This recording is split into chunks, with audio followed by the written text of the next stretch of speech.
All right, hello everyone, and peace of Christ to all. Christian Prince is with you, and we are back as usual. Today we have a post made by Muslim in one of my videos, and you know the Muslims always they ignore everything we say in our video, and suddenly they start speaking about something else because they have no answer for what we said. And today is just an example, but we are going to show you how smart the Muslims are. Please don't forget to invite your friends and post on Facebook and Twitter, and invite your friends from wherever you wish. Always when I speak to Muslims, I question not only the intelligence of the Muslims, I question the intelligence of their prophet. And if the prophet is a dumb person, I mean, what you expect from a follower? Read with me, please. This is a guy, his name Mashari Al-Harbi. Mashari Al-Harbi sound like from his name he is either from Kuwait or from Saudi Arabia. So Mr. Mashari, who is obviously very, very intelligent, he said to me the following: astonishing prophecy, okay. Now we are going to see now how astonishing the prophecy is. Astonishing prophecy in the Quran. The conquest of Mecca, chapter 48, verse number 27. And please guys, read with me carefully. This is his post, not mine. Let me see if I can make the text bigger so you can read it better. Let's see if we take it here and we make it okay, and then we zoom in. I think that is better. All right, that's wonderful. So this is a prophecy he is quoting for us from the Quran. Read with me carefully and please don't laugh. Certainly has Allah showed to his messenger the vision and truth. So there's a vision and truth. You will surely enter the second mosque if Allah wills.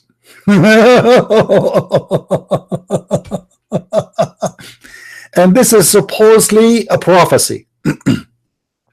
Abdul, let me give you a prophecy of mine. Surely tomorrow you will be able to drive in the highway safely if God will. So where is the prophecy there? He put a condition.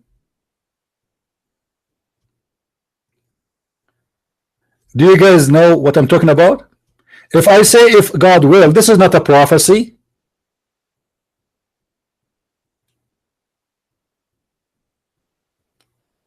You know what I mean? If I say to you tomorrow you will succeed in your mission if God will, so where is the prophecy? Do you know what if mean? Muslims, do you have an idea what if mean? I will say to a woman, next year you will be pregnant if God will. This is not a prophecy, my funny Abdul. This is just a wish, and there's a condition if God will or he will not. So where is the prophecy?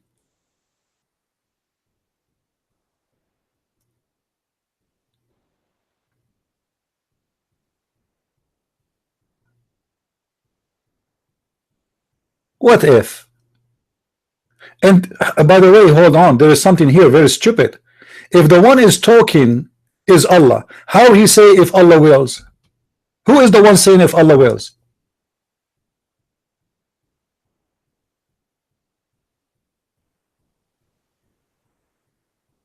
Is Allah sure or he is not sure? How he say in the Arabic here it says surely. Surely, what surely? Surely if Allah will? Abdul, if Allah will, you will be able to defeat me. If Allah will, I will not do podcast. If Allah will, Israel will lose. If Allah will, Al-Qaeda will be victorious. But this is if, my friend, this is not a prophecy. This is a stupid statement of someone he is not sure if this is will happen or not. The same as your prophet when he says to you that 10 of you can fight 100, and then you did not win. So Allah changed the number from 10 to 100 to 50 to 100, which means 1 to 2. We continue. So the first prophecy became a shish kebab. It was just if. You know, if I go right now in the Quran and I search for the following, let me do this. Hold on. Just to show you the madness of this religion. I will go in the Quran here. All right. All right. Have you ever heard of God? He keeps saying may. May.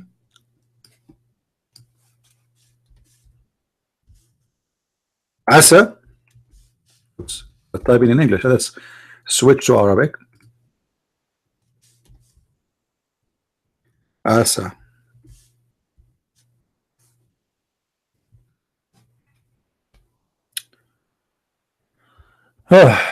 Let me show you.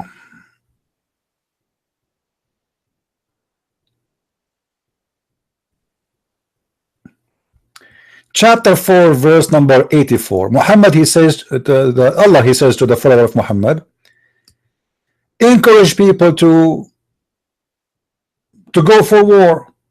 And maybe Allah, maybe what? It may be Allah will restrain the fury of the unbelievers. Maybe. Is that a prophecy too? I never heard of God. He keeps saying maybe. Is it for sure? It is maybe. Is that something will happen or maybe? What Allah he mean by maybe? Huh?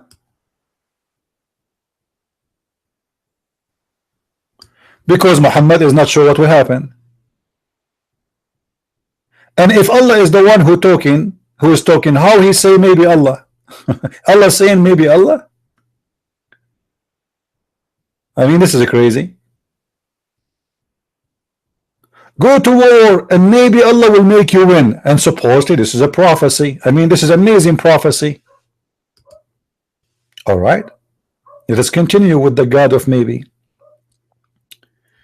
Chapter 4, verse number 99. May Allah forgive to thee. What? May Allah forgive to thee, to the people. Is he going to forgive or not? Look here, the translation did not show maybe, but the fact there is maybe here. Let us change the translation and you will see the maybe will maybe right away will appear. And Allah all providing all this given. Where is the word maybe? What? This is second translation have no maybe. Let us see maybe in the fourth one and the third one we will have maybe.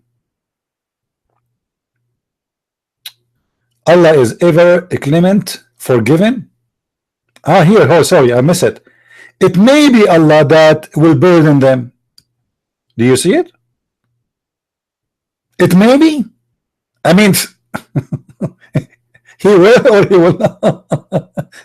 And who is the one is talking? Allah. How Allah is talking and he say it may be he will burden them. I mean, this is crazy. when the Pharisees were listening to Jesus saying to a person, your sin is forgiven, Jesus was able to read their mind and he said to them, which one is easier to say, your sin is forgiven, or go and carry your chair or your bed and run? He doesn't say maybe. It may be that Allah will burden them. Why Muhammad keeps saying maybe in his Quran? Is that because he is not sure? So everything is maybe and the God is a God of maybe?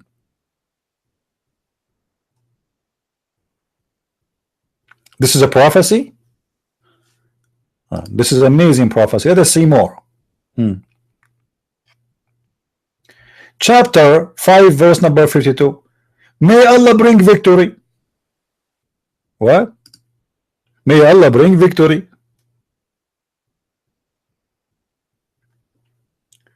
Why Allah don't say that perhaps? Look guys, look at this, look at this. Perhaps Allah will give thee the victory.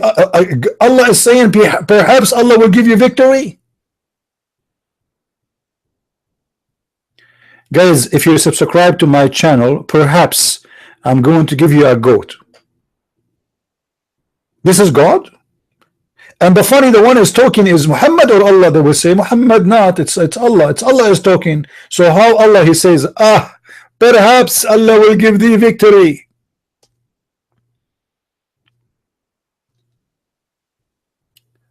Muslims, are you aware of how stupid those prophecy are? This is God of perhaps. Let me post in Facebook. Nobody knows yet we are on air. I think you guys are not posting too. Thank you very much. See, I have to stop and post.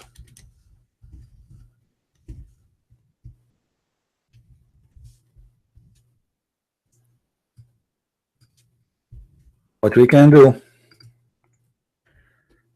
it is one-man army. So I'm posting around so we can get more people here, and maybe we can get some Muslims who can explain to us the God of maybe. Call me baby. Maybe I will answer you. You know, this is a religion based on baby, maybe. Everything is about maybe.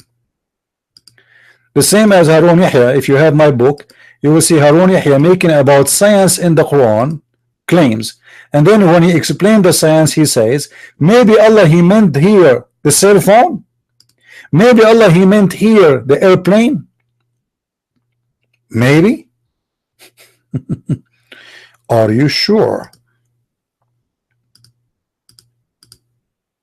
Are you sure? All right, I'm posting around. We are almost done. All right, we go back.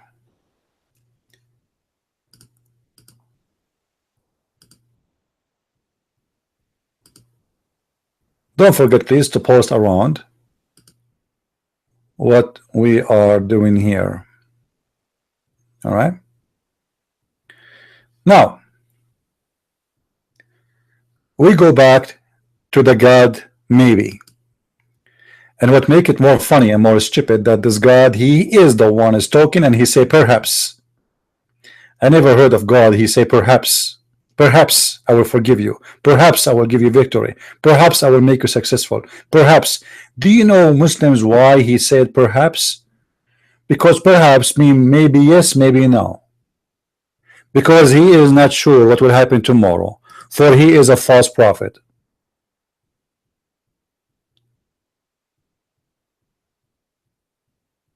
As simple as that.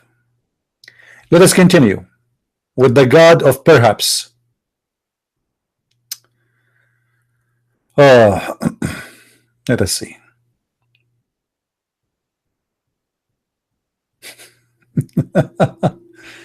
Chapter 7 verse number 185.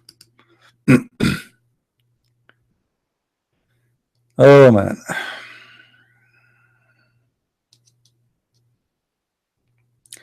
That it may will be. That it may will be. I mean, is that a God statement? Is it going to be or is going to be not? What maybe? Maybe will be. Have you ever heard of a God he speak in such a language?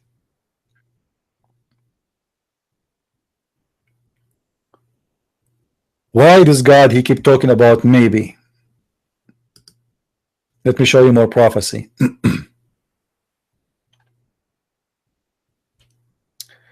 Maybe those people they will be from the believers. Chapter 9 verse number 18. Well, why he is not saying maybe they will be from the believers? Why he is not saying he for sure there will be believers?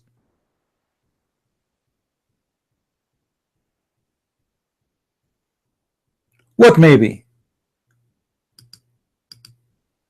Is Allah sure that they will believe or not? Huh? It may be. It may be they are of the followers of the right course. It may be. I mean, have you ever heard of this? So if I make a prophecy right now and say it may be Shabir Ali, he will become a Christian, is that a prophecy? Muslims, is that a prophecy?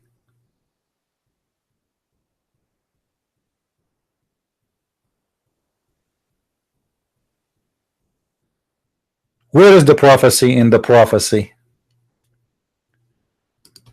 So if we go over the Quran, you will see all over. And look here, may Allah, maybe Allah will forgive them. I mean, what do you mean Allah? Maybe Allah will forgive them. Is it will forgive them or not? Perhaps Allah will turn them in mercy. Perhaps.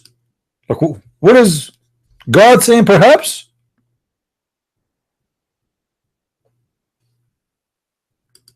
That's a lot of a prophecy, my friend. That's too much. I cannot handle it. Let us see.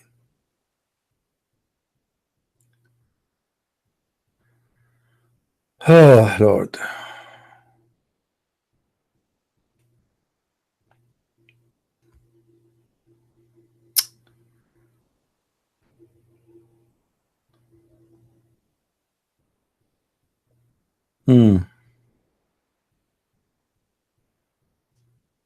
Well, the rest is the same. You know, like I don't wanna.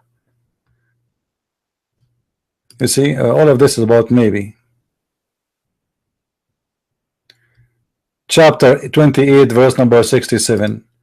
Maybe you will be from the one who is saved. Maybe. You might be. Huh? Will hope to be among those who achieve salvation. Who is the one who's talking? Allah.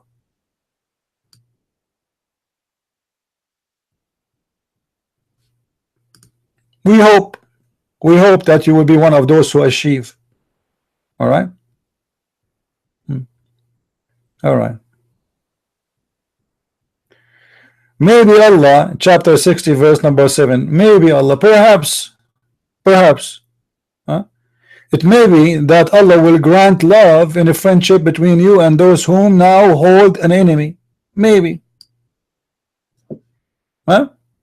Not love here, actually here a friendship, not love, mawadda. Maybe. In chapter 66, verse number 5, maybe Allah will divorce you. Maybe. Allah is saying to the wives of Muhammad, maybe Allah will divorce you. It may be. Do Allah know the future or He do not know the future? Are they going to be divorced or they will not be divorced? No. Because it may be. Perhaps. And then look at this. Muhammad, he had a fight with his wives, and Allah saying in a verse, and the verse saying that Allah, He might exchange you, huh? Allah will exchange the women with better consort. Is that God? God will exchange women? What does that mean?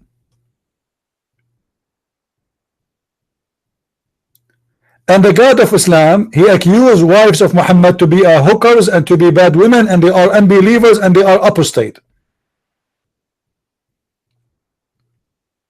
And he threatened them by saying maybe. Now we go back to the YouTube to see the second prophecy. We finish this one. All right. We go to the other prophecy where it says the spread of Islam in rape passes from the east to the west. An early stage is for the fulfillment of the hadith. This is a hadith. Where is the hadith? The Prophet said, Allah gathered the earth for me until I could see it east to west. My ummah will have its empire, each all that I saw. You know, Muslims, how funny you are. Your prophet was an ignorant, because the east and the west for your prophet was already accomplished in his time. let me explain to you what east and west for your prophet mean. If we go to the Quran, we will find that Muhammad, he consider that Alexander the Great, he found where the sun set in the murky water, and that is supposedly the west. All right.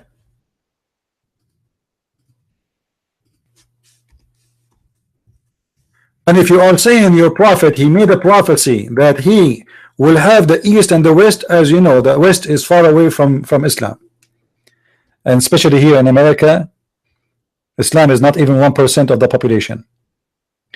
In chapter 18, verse number 86, Allah, he considered the west is where the sun set in a murky water.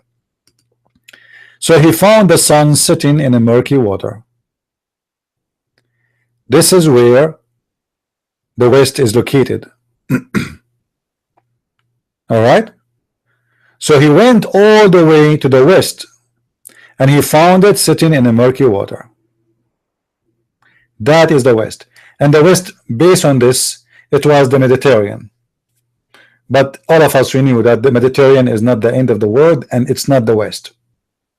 However, according to your prophet Alexander the Great, he reached all the way to the east, and he found the sun rising above people who have no cover over them.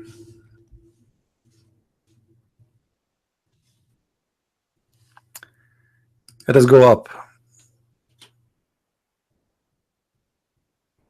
Do you see it?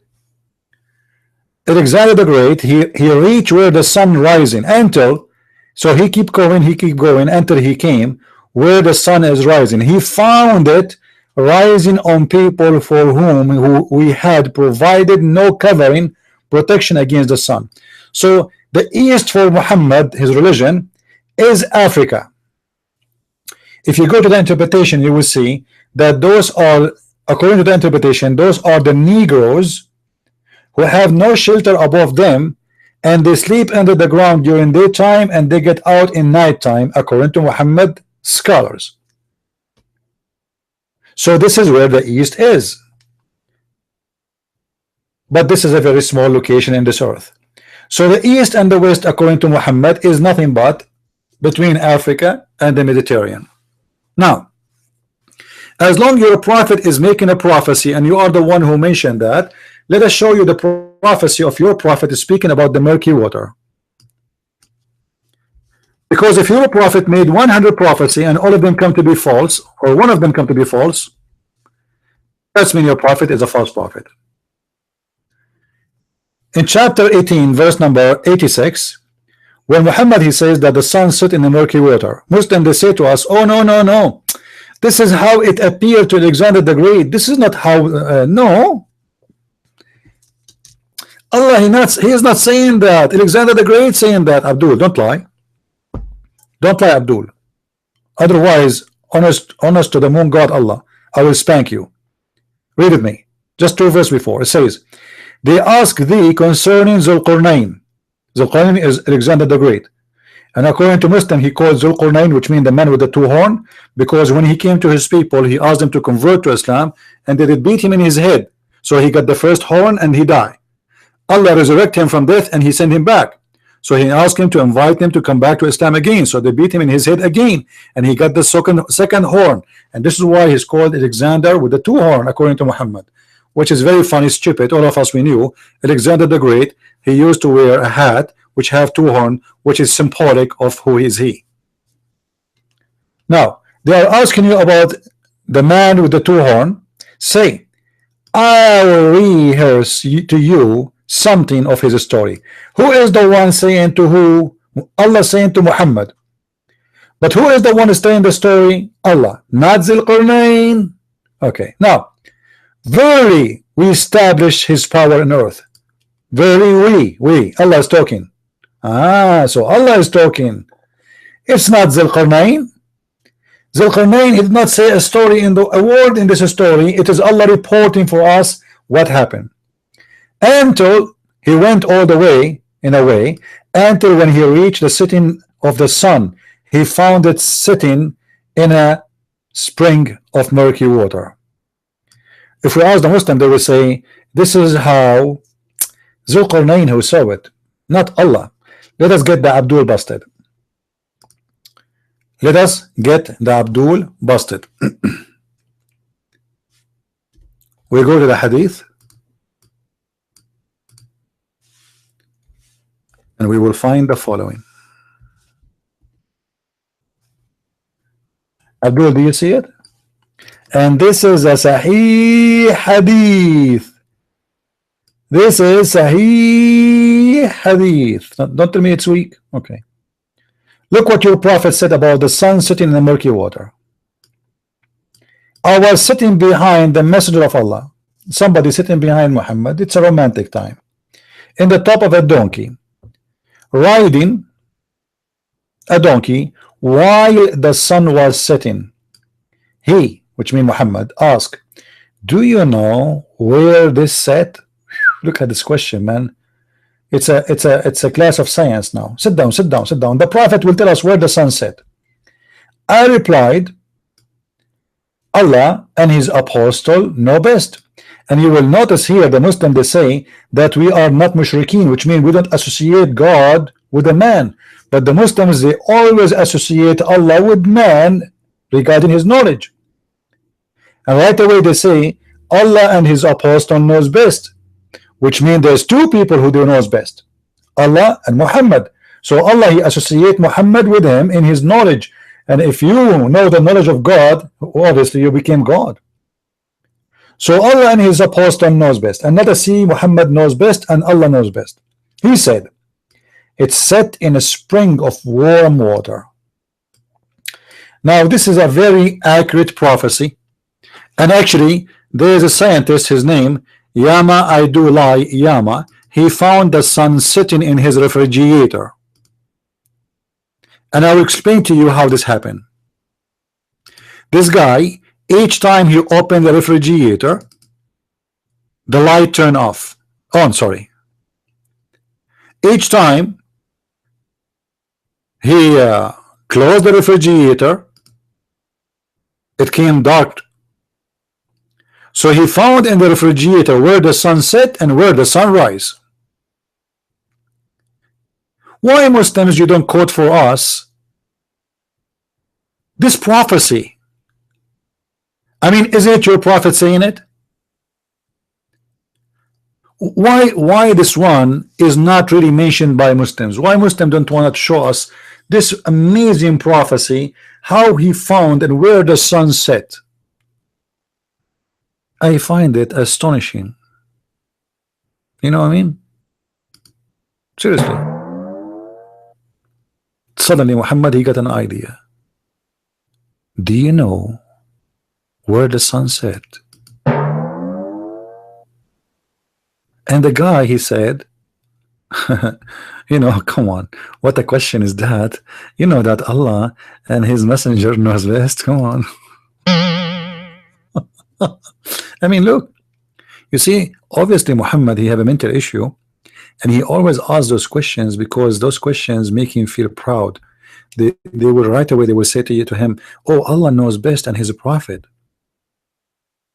This is why he's asking those questions. I can show you tons of examples where Muhammad says, do you know, do you know, do you know?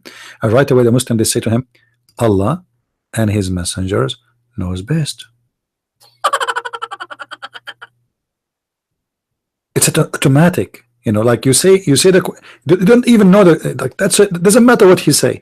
Do you know? They say Allah and his prophet knows best. It doesn't matter what the question is. And then the prophet who wanna improve his life and he feel good, you know, so he starts saying, oh, the sun goes and set in a spring for murky water, Borat. I mean, this is a prophet of God or this is Borat? You know, whoops, Borat, Borat, Borat.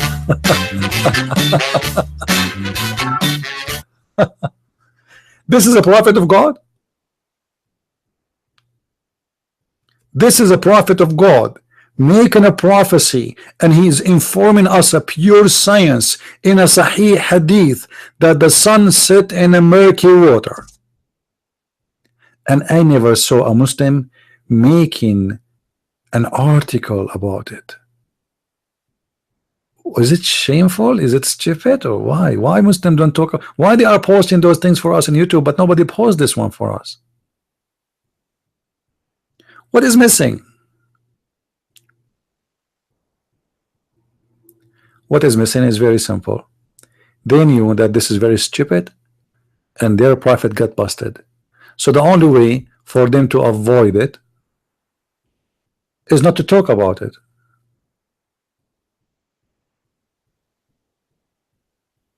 And not only that, Muhammad is said in different hadith, in different place, the following. Because all of this, by the way, is a prophecy. You know, when you talk about something is unknown, you are prophesying.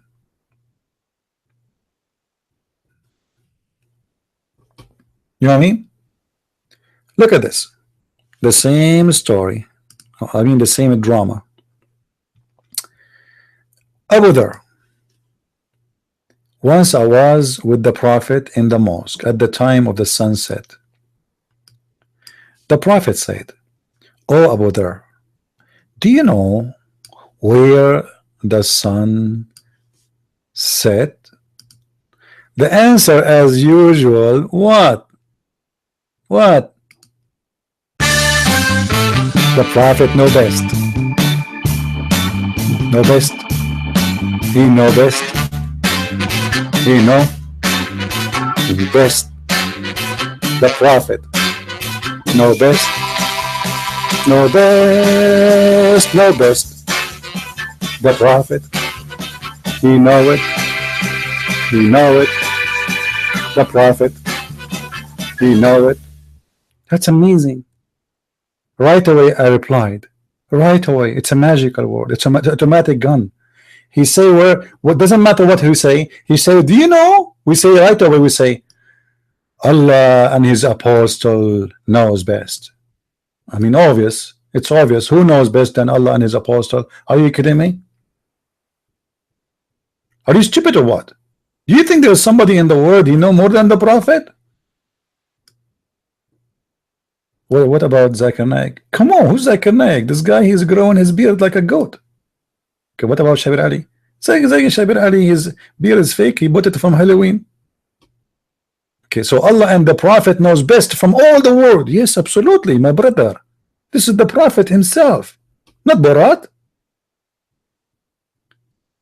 So the Prophet who knows best, and Allah who is equal with the Prophet in knowledge, ya mushrikeen, said what the Prophet said.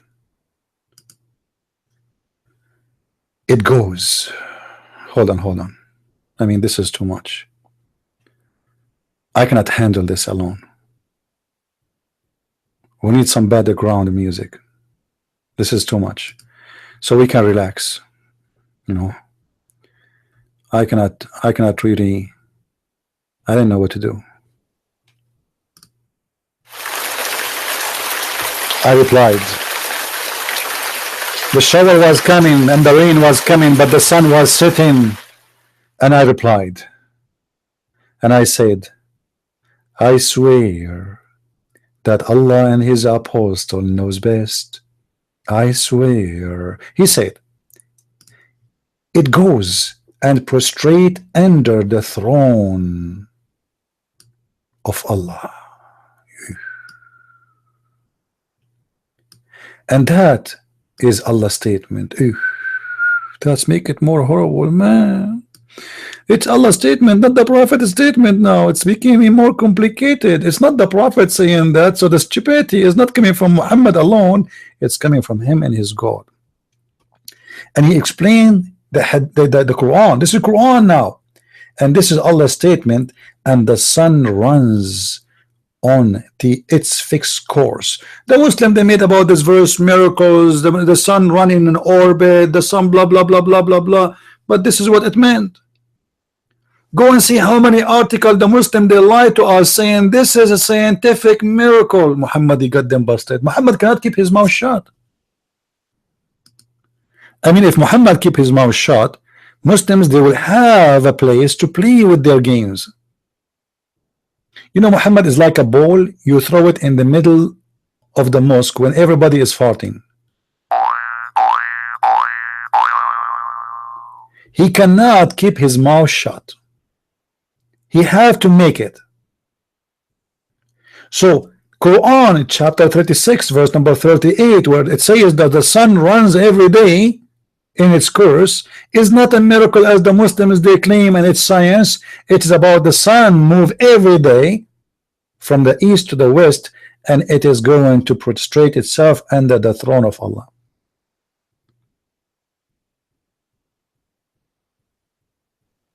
So if we make some music with this this hadith and this science of the Prophet, I don't know if we can add some. I think we should make some drama, but this is really a drama. You know, this guy, there's 1.4 billion Muslims believe in him. You know what I mean? And yet the 1.4 billion, none of them have an idea what this guy is talking about, and none of them have the courage to say to him, Muhammad, you are a fool. I mean, what's wrong with you Muslims? Can't you see it? Are you blind? Are you blind? Are you deaf? You know, even the ants in Islam speak. By the way, ants are deaf. Ants are deaf, I'm telling you. But in Islam it is not. The ant is talking, but Muslims don't dare to talk.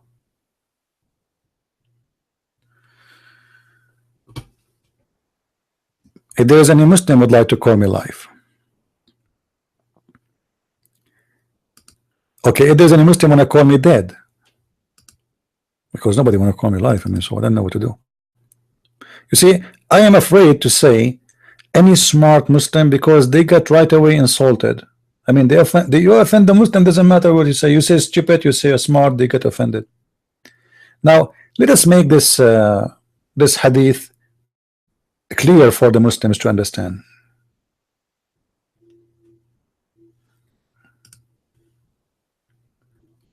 Once I was with the Prophet in the mosque at the time of the sunset.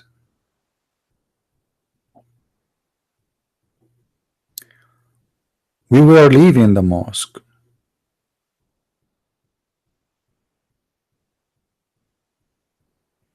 and the Prophet, he said, "Oh Abu Dhar, do you know where the sun set?" I replied, "Allah and his apostle knows best." He said, "Oh my friend, oh my friend, it goes and protests underneath Allah's throne, and that is Allah's statement that the sun runs on its fixed course." Takbir, Allahu Akbar, Takbir, Allahu Akbar, Takbir, Takbir. Black Label whiskey. I mean, that's so amazing, so stupid. I mean, so smart. Sorry, did I say stupid? I mean, come on, I don't mean it, man. Muslim will hear me, will kill me.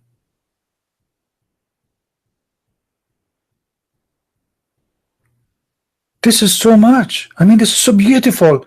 This is a pure science. It's a prophecy. The Prophet prophesied where the sun goes, and none of us knows at that time. This is 1400 years ago. Not even one human being have an idea how this has happened. Why the Muslim don't tell us about those prophecy? And this is in the Quran too.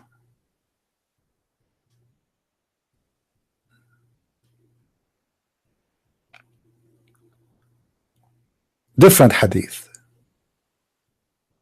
Different hadith. I think this hadith need some kind of different music. Let's see this one. Yeah, this is annoying, but it's like, because we are going to go to space, guys. Forgive me. This music is going to be annoying background, but because we are going to the space, so I mean, you know, like we're talking about the moon, the sun, where they go. I mean, listen. The Prophet asked, do you know where the sun goes at the time at the sunset? I replied, Allah and his apostle knows best. He said, the Holy Prophet. He said, the Holy Prophet, what nobody dared to say. Say, come on, this is annoying. I mean, this is like Muhammad receiving revelation. Remember Muhammad, he used to receive revelation that like a sound of a bell, very annoying bell.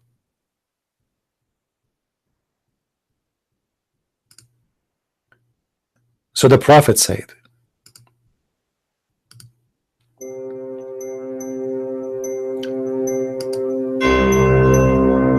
it goes, i.e. travels, till it prostrates itself under the throne and takes permission to rise again. I feel I want to convert to Islam right now. I cannot resist this. My heart, you guys, I felt right away the faith is entering my heart and actually entering other places too. Let me get a tissue. I mean, how the Prophet knew this? How the Prophet, he knew this if he is not a prophet of God? That the sun goes every day. This is how he explained the sunset, my friend. The sun, i.e. travel. Isn't it amazing?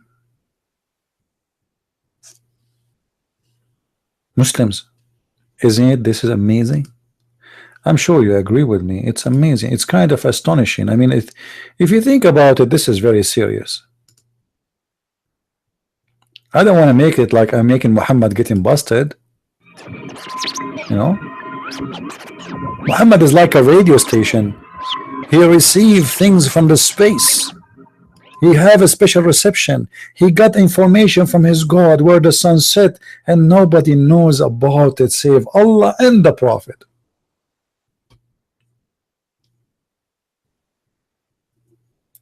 Do we have any Muslim here? He don't agree with me.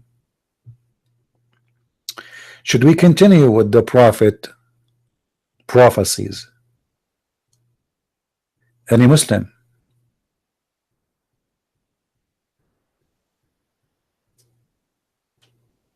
Do we have any Muslim would like to say something to us?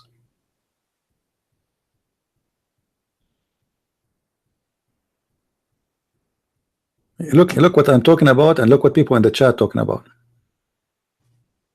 Lord have mercy. Look like we have many Muhammad there.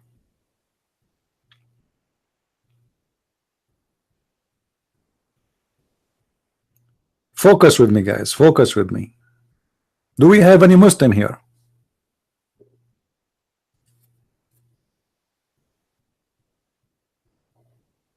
Any Muslim? Any half Muslim?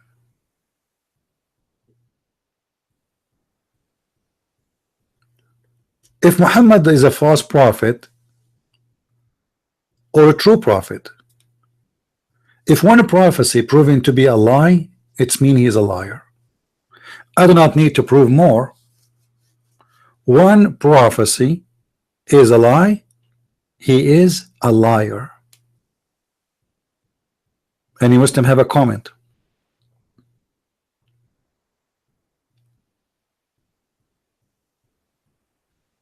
You know, the Muslim, they say to us, your Bible says the earth is flat. We ask them where it says that. They say that it says the four corners of the earth. My friend, until now this phrase can be found in many books. books which is written in 2017. This is a statement of direction, which mean metaphorically that there is everywhere. But all of us, we knew that there's no corners. The Bible say clearly the circle of the earth, the sphere of the earth. In the book of Job, it says that God, he hang the earth on nothing. God, he made the earth in the shape of a spear. So don't tell me the Bible says the earth is flat. That in your book, not in my book.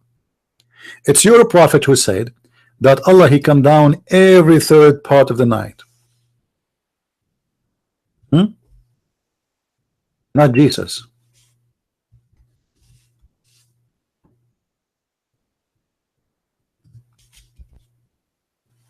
You see it?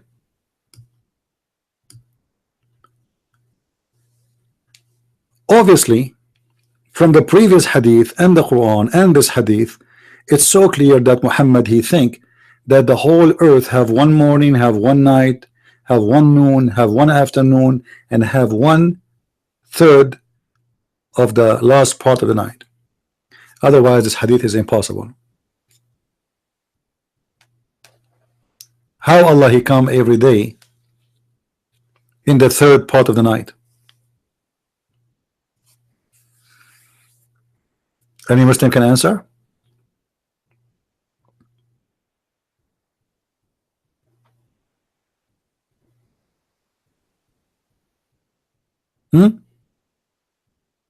How this can happen?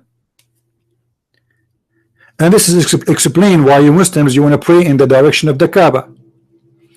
You see, if we go and open Google, maybe the Muslims are slow, so maybe we need to open Google for them. If we go to Google, we will find the following. This is Google Earth, Abdul. So let us say this is Mecca. You see, here is Mecca. All right. Let us say I am here. I am here. How I'm going to face Mecca, my friend? Any Muslim can explain to us?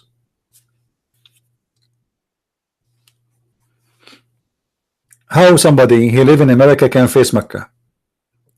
How somebody live in Australia can face Mecca? How somebody even live here, not too much far, in Egypt? After 70 miles away, you are already not in the direction. You cannot face Mecca no more. Simply, it's called the horizon. The horizon. If you pass the point of the horizon, it's mean you are not facing that spot no more. So how somebody live in Egypt can face Mecca? How somebody live in Syria can face Mecca? How somebody live in Turkey can face Mecca? Nobody can face Mecca. But yet you stupid Muslims, you pray to face Mecca every day, which is impossible. If somebody he live here in Morocco, the only way for him maybe to face Mecca is to put his head inside the toilet seat and his legs is up, because Mecca is in the other side of the earth.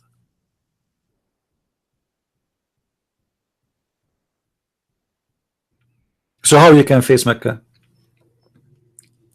And that explain why your prophet he said such a stupid statement that Allah he come every day in the third part of the night. Same time, as long Muhammad he mentioned this, if Allah is God and Allah is bigger than his creation, and the Muslim they refuse that God inside a man because man is his creation. Come on. But don't you see, Muslims, that Allah when he go inside the heaven and he move from between the highest heaven, the lowest heaven, he is inside his creation? How Allah became inside his creation? I thought it's impossible. Do we have any Muslim here?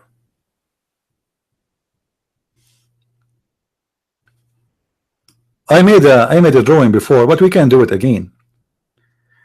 The hadith says first, ينزل ربنا. Allah, he descend down. All Muslims. Allah will descend from who? From which direction? Because if Allah is coming from only above, you Muslims missing the point, because there is no above. For this is above, and this is above, and this is above. So which above we are talking about? Allah will descend every third part of the night. That's mean he will descend only in one location. He cannot descend in every location. And the purpose to descend down is to ask his followers, what are you saying to me? What are you praying for me? What do you want from me? So what the purpose of saying he descend in the third part of the night when it's going to be daytime here? So what the Muslims in this area, they will get from this descent? What a Muslim is here will get from that. If we let us add the sun effect. You see, this is how the sun is moving, Muslim. Do you see it? Huh? So if Allah right now is coming in the third part of the night, and the third part of the night is here, before the morning, almost there, you know, before the sunrise, huh? But here is going to be daytime, and here is going to be afternoon, and here is going to be sunset, and here is going to be night already, and here is almost middle of the night, and here it is 1 a.m., 2 a.m., 3 a.m., 4 a.m., 5 a.m. What this God is talking about?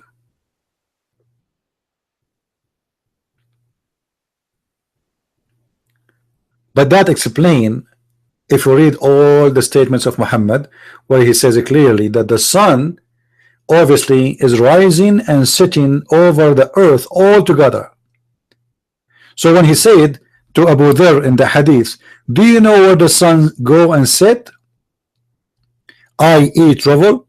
Muhammad, he was talking about a sun moving from this point here. Let us make a sun here, hold on.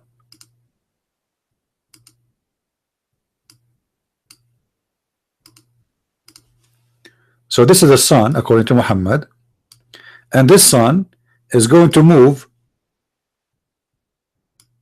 from the east to the west until it reach under the throne of Allah. And this is the throne of Allah. I am horrible in drawing, man. Forgive me, guys. I'm not Picasso. I mean, is that a chair? This chair looks crazy. So this is the throne of Allah, and the sun is going to sleep under. In the morning, the sun will ask Allah to raise again, and Allah give it a permission.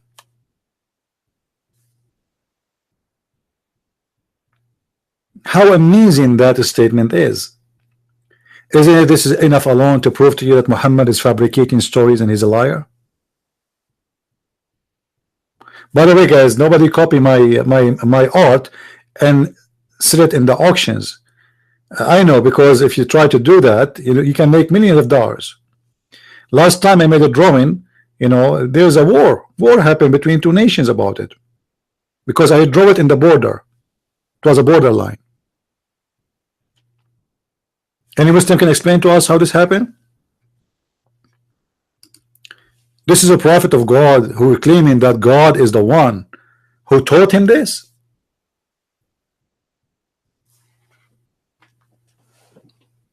Now, not to forget to mention, I mean, the Quran is full of statements speaking about the earth is flat. If we go in the Quran, we will find the following. Let us see. Let us open the Quran. You know, before I forget, there is something I want to show you. This is a Muslim. He made a post in Facebook just to show you how dumb the Muslims are. And this post is about Jesus. So I wanted to get him busted, so I made this drawing for him. And this one, by the way, don't try to take it and sell it in the market, in the auction. Look at this. This is the Muslim post. I don't want to change the topic, but just a comment. The Abdul said that the Bible says in the beginning was the Word, and the Word was with God, and the Word was God. He was with God at the beginning. Then he quoted from the Quran. O people of the book, commit no excuse in your religion, nor say Allah of anything but the truth. Jesus Christ, the Son of Mary, is a messenger and of Allah and His word. He just said, the idiot, he just copied that Jesus is the word of God, and he copied for us from the Bible where it says the word of God is God. And if you ask a Muslim, is the word of Allah created? They will say no. But Jesus is the word of God. So is Jesus the word of God or not? They say yes. He is a created. They say yes. But the word of God is not a created. And then he continues saying, Jesus is a spirit proceeding from him. Proceeding from him. And you believe it or not, this is what he posts. This is how stupid they are. The same verse which is denying the Trinity is the same verse approving the Trinity, and we made a video about it just 2 hours ago. Just I wanted to make a comment about this. Now we go to the Quran. Just to show you the logic of the Muslims. Muslims, they have mental issues. If we go in the Quran, we will find tons of verses speaking about the earth is flat. All right.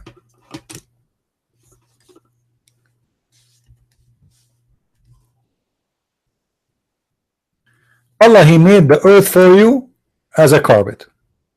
Chapter 71, verse number 19. Do you see it? The earth in Islam is a carpet. The Muslims, they made a lie. They say there is a verse in the Quran says that the earth is a circle. Are you sure? Yes. Okay, where we can find that? They say here,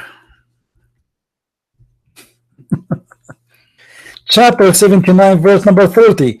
And by the way, the first one who come with this is a stupid idiot Abdul, who don't speak Arabic very good. I think his name is Zattari, Fattari, something like that, who obviously do not know what Arabic is. He said, well, in the Middle East we say duhya. Duhya mean little ball, we play with it, so it must be dahaha is the same. This is how stupid they are. The word dahaha, it's mean he made it flat. Well, ardu ba'da dhalika dahaha. You can read all the Muslim translation, all of them, they will come with the same thing. He made it flat. Chapter 79, verse number 30.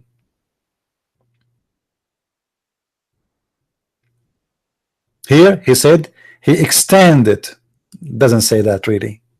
He extend the earth? No, it doesn't say that. It says he make it flat. Change the translator. Shakir. He expanded after that. It doesn't say that. Change the translation. Biktal. He spread the earth. This is a close. This is getting close. You know, he make it flat actually, not spread only.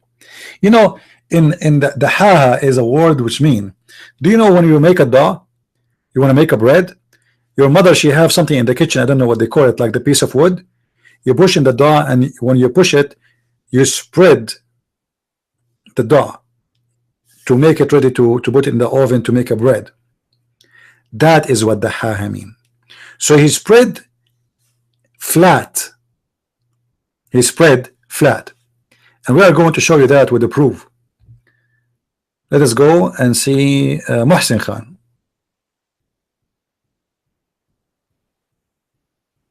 He spread the earth. All right, let us go to the Muslim interpretation and see what this is mean. Again, I will not make my own statement. I will take a witness one by one from the Muslim scholars. We open the Islamic website. All right. This is the official government website of the Kingdom of Jordan. This is a chapter 79.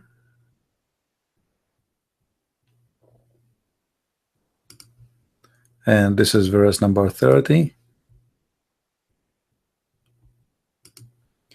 And this is the interpretation of Al-Jalalain. Do you see it, guys? Do you see how they lie to us? You can go right now and search in YouTube, in Google, all over. You will see how many articles the Muslim they said that this verse speaking of the earth is being the same as a ball. May Allah protect your balls, Muslims. Obviously you have no balls to the point you are lying left and right. To the point you made what is flat a ball.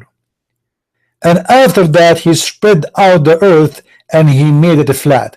So as long as you want to tell me about Muhammad being a prophet, how come your God himself did not get it right?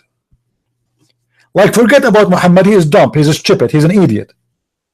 But this is supposedly the one who's talking is Allah. Allah is a false prophet, not only Muhammad. Because remember, God is a prophet too, because he is really the only one who prophesy. The rest, they are copying his messages. The real prophecy is coming from God.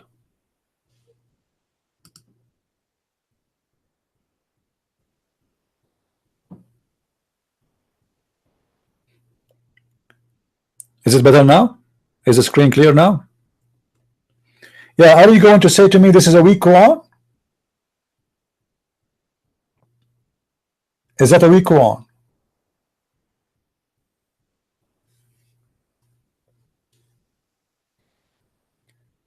Look, it says, and after that he spread out the earth, he made it flat, for it had been created before the heaven. Did the Muslim say that the earth is created before the heaven? Do you see it? Do you see it? So in chapter 79 verse number 30, it's confirmed that the earth created before the heaven, but Allah he spread it out. Okay, are you sure?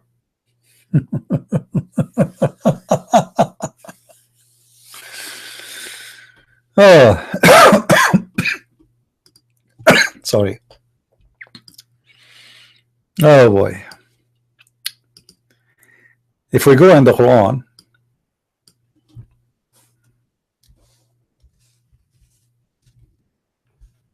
we will find this.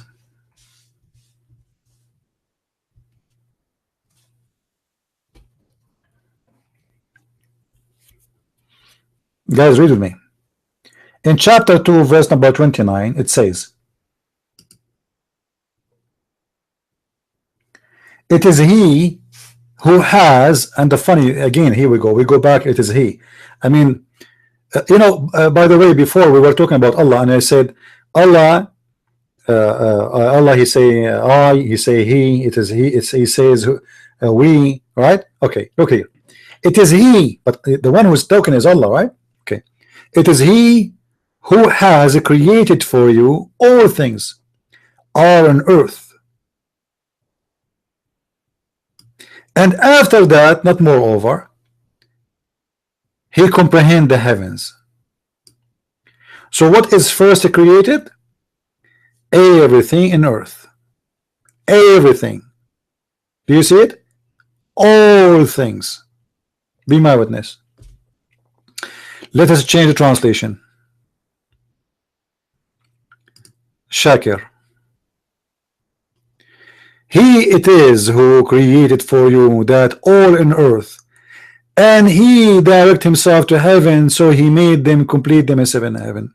Not a correct translation, because it have to say, and after that, you see, it says here, thumma. You see, the Muslims, they always lie in the translation. You can go right now and search for the word thumma in YouTube.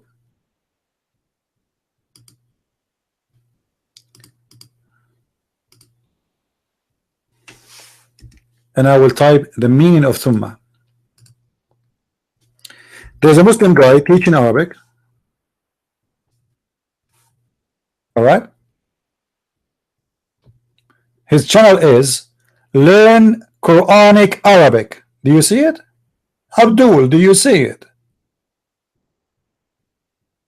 Abdul, do you see it?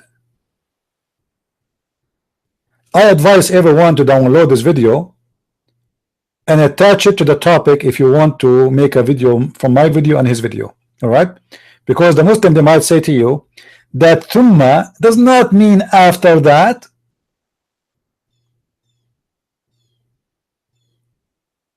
I'm not going to play his video to avoid problems with the video, but he in this video he show you what thumma mean. Thumma, he says, it is a conjunction, it is a something you add to make a differentiation in the time.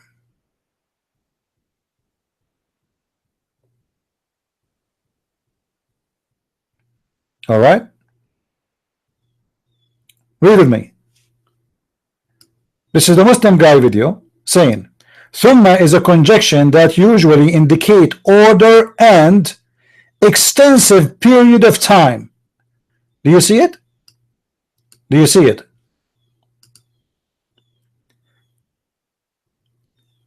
And this is exactly the same word is appearing in the Quran in front of our eyes. You see it? Thumma. This is thumma. So in the real translation of this verse, it should be, it is he who created for you with everything in earth, and then after later, thumma, he went up to the heaven and he made them seven heaven.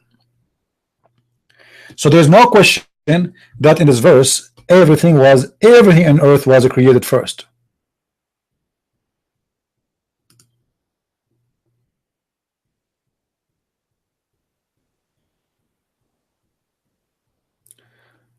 This is Big Tal translation. He it is who created for you all that is in earth. All. Be my witness. All, right? And then he turned to the heaven and he fashioned them as seven heavens. So from this we learn that everything in the earth was created first, and there's no question. Hold on. Hold on. Oh man, I mean, this guy, this Muhammad is really officially crazy, man. How you say all things are created first?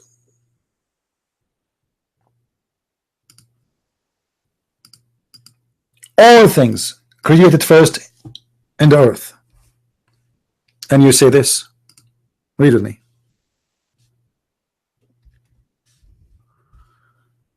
Oh, Lord have mercy.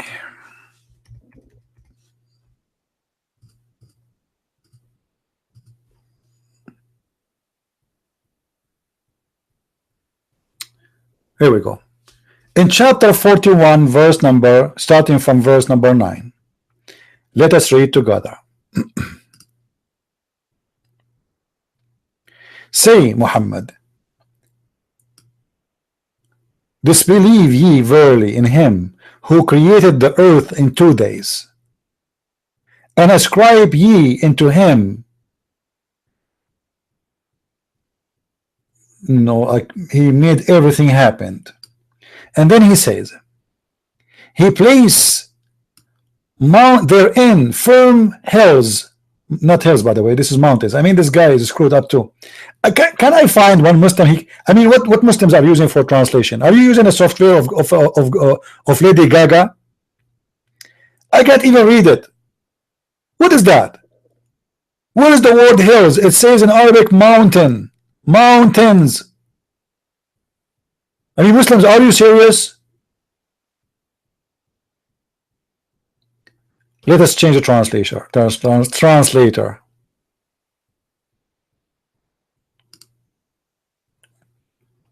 What happened to this website? It's not opening. Come on, don't play dead on me now.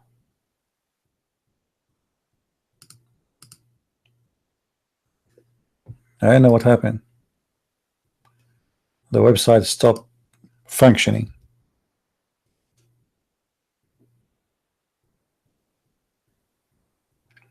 It's not working.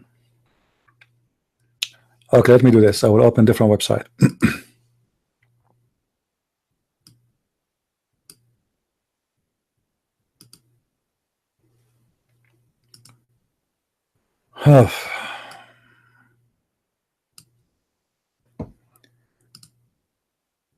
This is a different website. We will translate the same verse. Remember, chapter 41. Ah, finally it's open.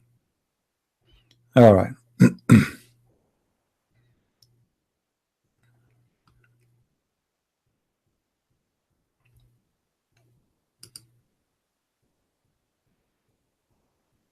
No? Again? Okay, forget it. I will go here. We go to chapter 41 and go to verse number 9.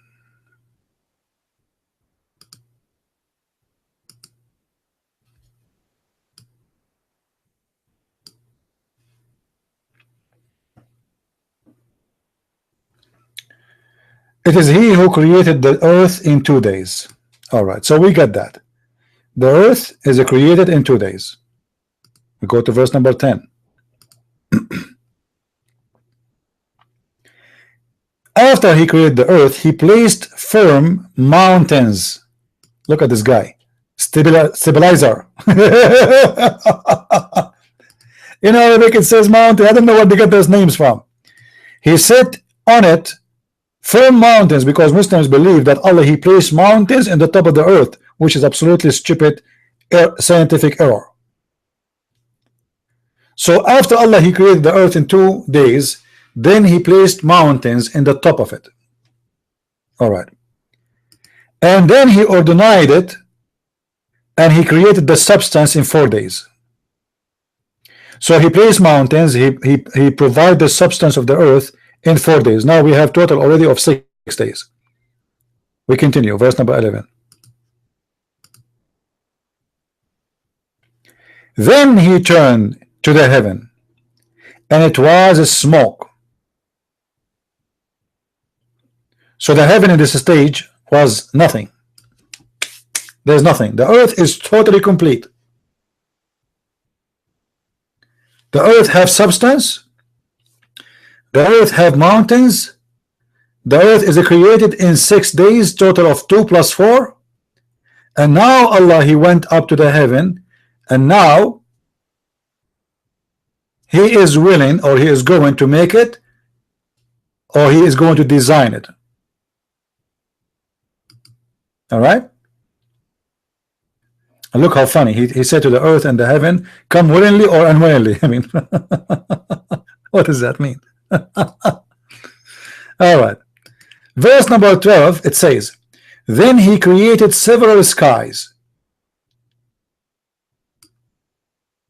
He created actually 7 skies, not several. This guy Ahmed Ali, his translation is weird. So he created 7 heavens in 2 days, and he decorated those heavens with lamps. So based on this verses in the Quran, lamps is the last thing to be created, and the lamps here mean the stars, and those stars are located in the lowest heaven. Take a note of that. All right.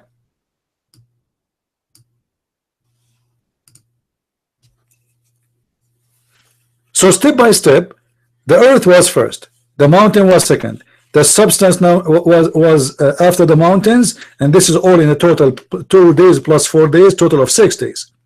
And then after that, Allah, he went to heaven and he created 7 heavens, and then at the end of his creation, he created the stars, and he adorned the stars in the lowest heaven.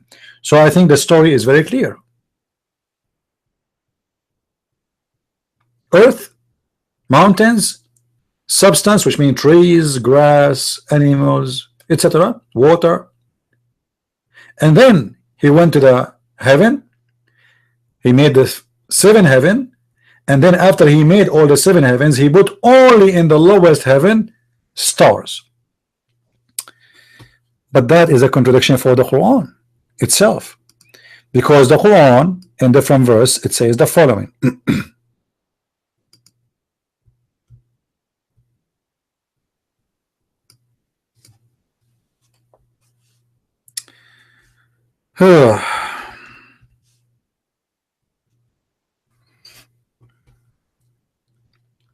Let us see. Here we go. In chapter 79, verse number 27, it says,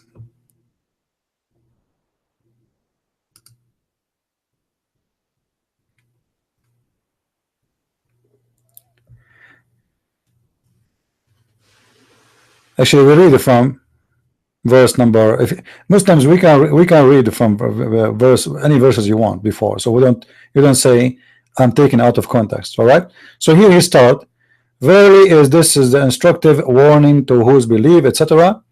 What are you is more difficult to create, or the heaven above? The heaven. So Allah now will talk about the creation of the heaven. On high has he raised its canopy, and he has given it an order and perfection. Its night doth has endue with darkness, and its splendor doth he bring out, between two brackets, with light. And then the earth he extended. So in this verse, or this chapter, it was the heaven was created, completed first. Allah, he created the stars first, and then he went to the earth and he finished the earth. And that is a total contradiction for chapter 41. I don't know what's wrong with this website, it's not working.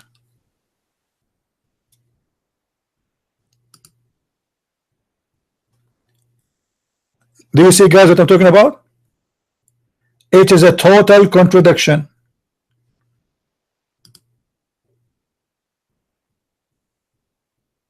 We change the translation. Are you harder to create, or the heaven? He made it, he raised it high, its height. Then he put it into right good state. And he made the dark and the night. And by the way, Allah, he made the dark. Look how stupid that is. Allah, he created the dark. I mean, isn't it stupid to say he created dark? Dark is nothing but the absence of light, you idiot. You do not need to create it. And he brought out its light. And the earth he expanded after that. Do you see after that? Guys, do you see after that? And then he brought forth the water. The story here is upside down from the story we saw in chapter 41. In chapter 41, it was the opposite. It was the earth made first, the substance, the mountains, and then he went to the heaven, and then he made them 7 heavens, and then he made the lights as the lamps in the lowest heaven. Here is totally the opposite.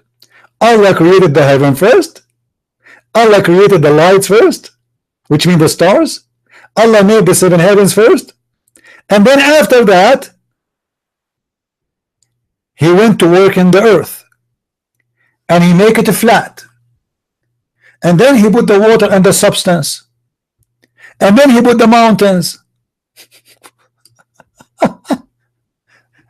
Guys, can't you see it? If there is any Muslim here is blind, he cannot see it.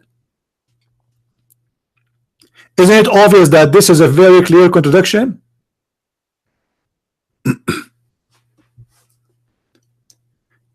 Are you going to say to me this is a weak hadith? Muslims, are you going to say this is a weak Quran? Is this a weak Quran? Yeah, let us play the game of weak and strong. Is this a weak Quran? Say yes. You have to be so dumb to be blind not to see it. Chapter 41 is totally the opposite. Allah created first the earth, everything in the earth.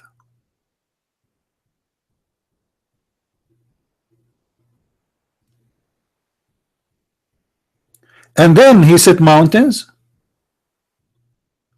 and then he put the substance, and all of this is done by 4 days. And then after he went to the sky, and then after he made 7 heavens, and then after he created the lamps. You can change the translator, no problem. Which translator you want?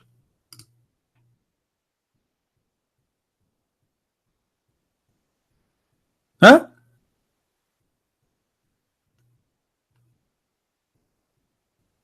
You see it? After he created the earth in 2 days, sorry, and then after that he placed the substance, and he made the mountains in 4 days, and then after that he turned to the heaven, and it was a smoke, and then he made them 7 heavens. So the heavens was finished after the earth, after the tree, after the trees, after the substance, after the goats, after the grass, after the mountains. And this is according to chapter 41 verse 9 to 12. But in chapter 79, the story is the opposite. Totally the opposite.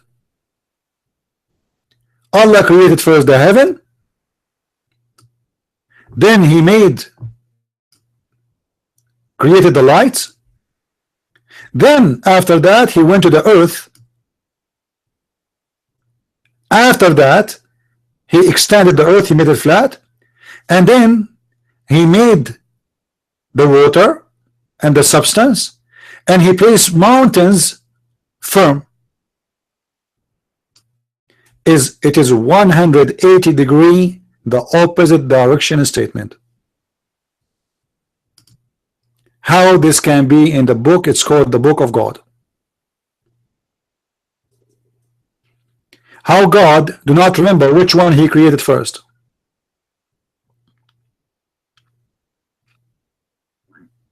Any Abdul? I mean, it's obvious. I don't know how slow people are. Should I explain it over and over and over? It's obvious. Let me do this. Hold on. For the slow one. Because this earth is full of slow people, you know, you never know. Hold on. I'm going to place the 2 pages next to each other. You know what I mean? I will place the 2 pages next to each other. What I can do? All right. Open a new tab, new window. All right.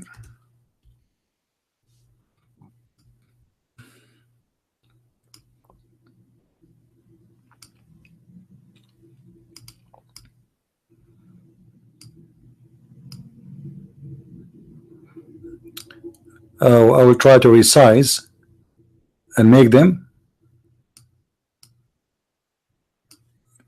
in one window.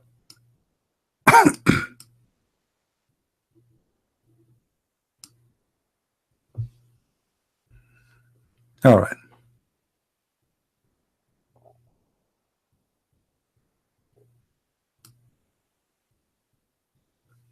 This is 79. All right. I think now that will do the job. See, now I connected the 2 pages together. All right. I think now it's clear, right? I think now it's clear. All right.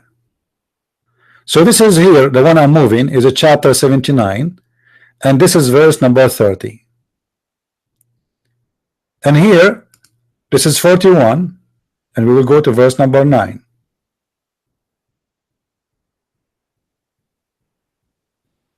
All right, let's go to verse. Is that this is a chapter? Yeah, this is chapter 79. Hold on, this is the same one. We have to go here. This is 41. All right, so now we are in 41.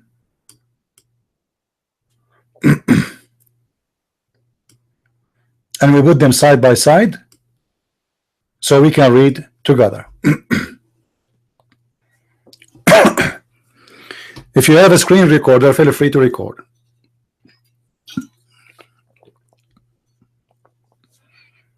Please focus with me, Muslims. In chapter 79, Allah, He said, supposedly the one spoken is Allah. We start from here.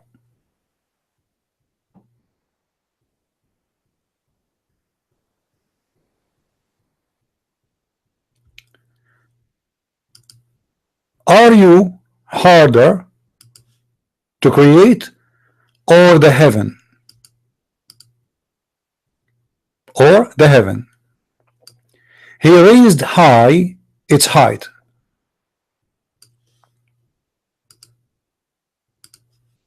Then put it in a good state.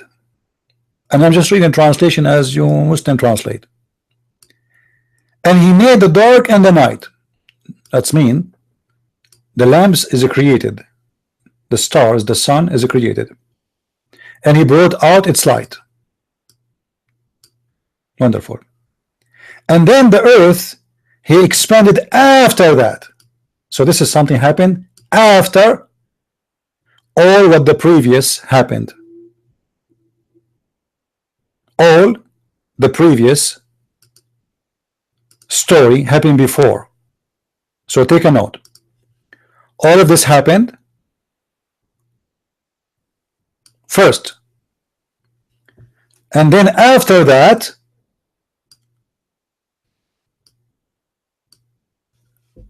he brought forth from its water. He expanded the earth and he brought forth the water.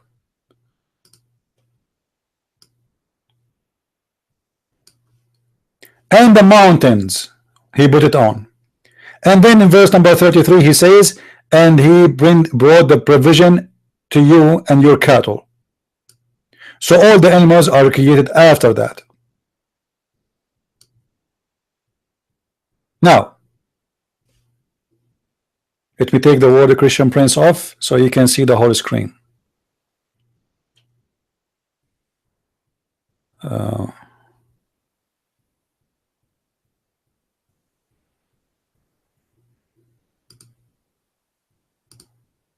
All right. Now, in the other side, we will read in verse number 4, chapter number 41, the following.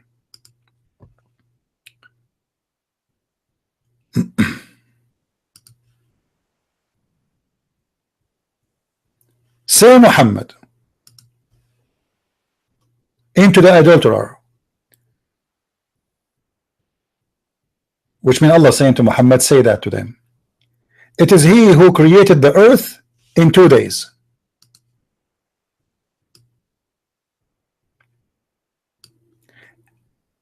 And then he placed therein firm hills. Actually here it's mountains, as we said to you, rising above it. So first is the earth created in 2 days. Second, Allah he put mountains. And then he put in it all the measure and the substance in 4 days. Already the contradiction is so clear. Already without continuing. Because here in the chapter 41, the one in the right, in the left, here, Allah he did the opposite. He made the darks, he made the night, he made the stars, he created the 7 heavens, and after that he brought the water, he made the substance, he put the mountains, and he put the cattle. Here, Allah first, He created the earth, He placed mountains, He made substance in 4 days, and then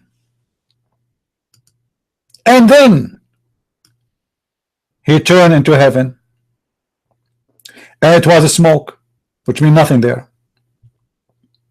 And He said to the earth and the mountain, the heaven, come both willingly or unwillingly. Suppose He is showing us is a short time, like that's you come, you don't come, you obey me, you don't obey me, you have to obey me anyway. Then He ordained the seven heaven in 2 days, and then He inspired in each heaven its mandate, and then He added the lamps.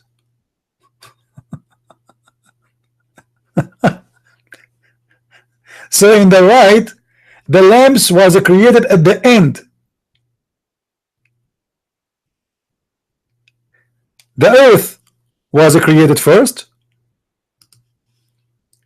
here, then the mountains, number 2,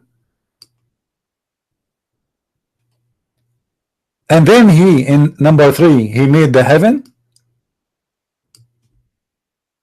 Sorry, not number 3, in number 4, yeah, but it's number 3, but not in this verse. And here He made 7 heavens, and then He put in number 4 all the mandate of the heaven, and in number 5 He created the lamps. So in chapter 41, the lamps was the first to be created, the earth is the first to be created, the mountains is the second to be created, the 7 heaven the third to be created, the mandate of the heaven fourth to be created, the lamps is number 5. In chapter 79, it is the opposite. It is the heaven first to be created, second is the light. So this is first the heaven, then the light, or let us say the night, and He created the night and the day. You can say He raised the height, etc. It doesn't make any difference. So here we can say that number 2, He created the light, the darkness and the night, and He brought out the light, and after that He made the water. Let us focus on number 3. Number 3 in the left is the water. Is the water. Where is the water located in chapter 41? Look with me. In chapter 41, the water was created before the lamps. It is here. He placed mountains, and then He gave the earth all the substance. So the water is created in section number 2.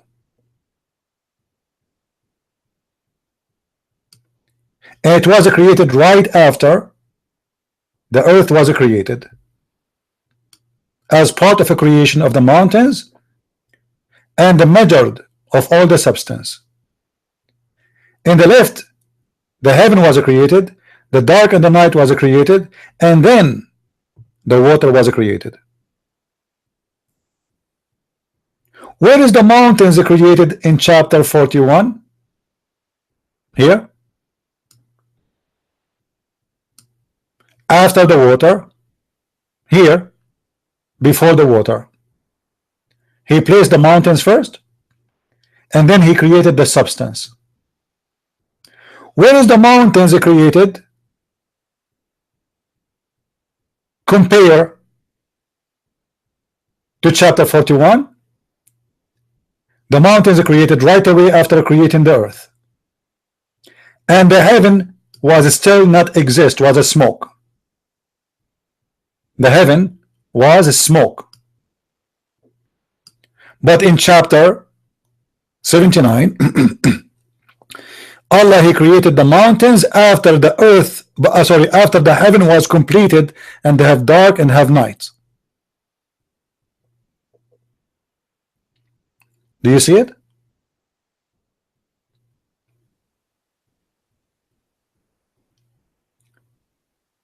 In chapter 79, After Allah, He created the heaven as 7 heavens in 4 days, and He gave the heaven the mandate.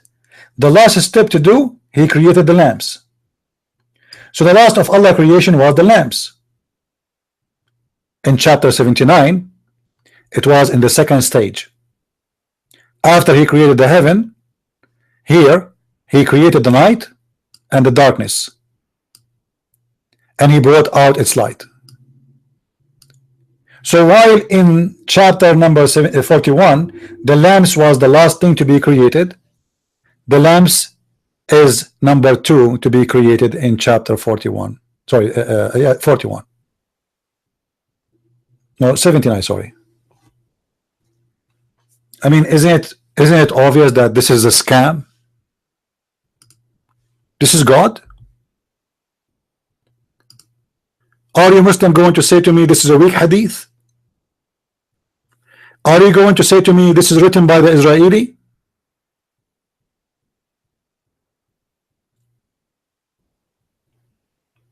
Are you going to say to me this Quran is made by a Christian prince?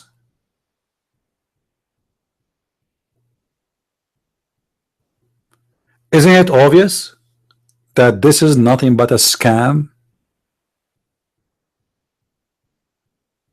I put it to you next to each other, one by one, side by side. And the Muslim scholars agree that the earth was created first, as we saw, as we showed you in Tafsir al-Jalalain. The first thing Allah created is the earth, which is very funny, because the earth created where? Shouldn't you create space for it?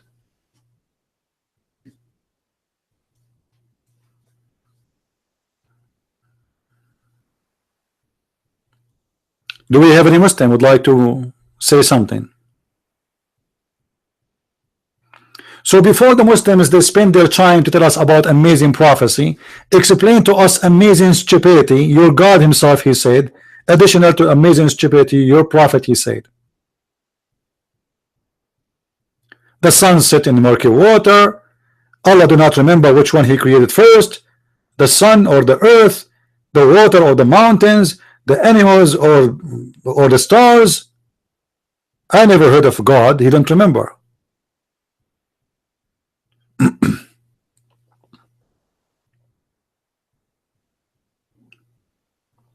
And I don't know how smart you Muslims will be to be able to deny this. I mean, it's obvious. Even a donkey can see it. I mean, how more I can make it clear? How more? We cannot make it more clear than this. And I don't wanna forget something here, that Allah, he made a mistake in the count of numbers. Here he says he created the earth in 4 days plus 2. Remember, he said he created the earth in 2 days, then he created all the substance of the earth in 4 days. That is a total of 6 days. The Muslim, in order to cover this shame, this stupidity again, they say to you, no, the 4 days is included in the 2 days of the earth creation. That will not make sense. If this is included, there is no need for him to say here 2 days. Why here he said 2 days if he is going to include it in here? You know what I mean? So 2 days to create the earth, 4 days to create the substance, and then 2 days to create the heaven. The total is 8 days. And just to show you how stupid Muhammad, with one more evident, will not hurt the feeling of the Muslims anymore. I mean, those Muslims, they are used to spanking, you know, so it's not going to make a difference for them. Let me show you this, which is going to prove to you that Muhammad truly is a prophet of God, with no question about that. We go to the hadith.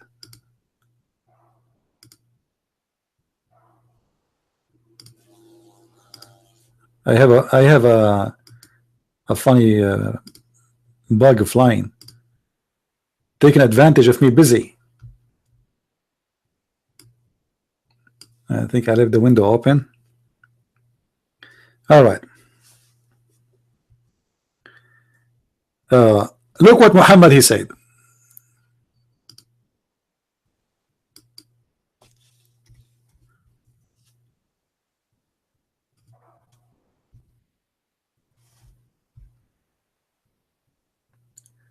And we will compare to the Quran.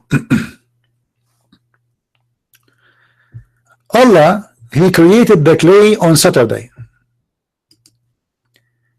Read with me, Muslims. He created the clay on Saturday. And then he created the mountains on Sunday. And then he created the trees on Monday. And he created the things entailing labor on Tuesday. And he created the light in Wednesday. Remember, the Muslim, they make fun of the Christian, says your Bible says that God, he created the sun in Wednesday. So the earth was without light. No, Abdul. The first thing our God he created, he said, let be light, and it was light. So we have light already. See how stupid you are? And God called light day. He did not call 24 hours day. No, he called light day, and he called the dark night. And he did not create night, as the Quran says, because night do not need to be created. Now, so he created the light in Wednesday, and he caused the animals to spread on Tuesday, and he created Adam after noon Friday. What is the total of those days? Let me make it more clear. Abdul, what is the total of the days based on your prophet description? How many days Allah took him to create the earth and everything? Based on this, that is 8 days. Sorry, 7 days.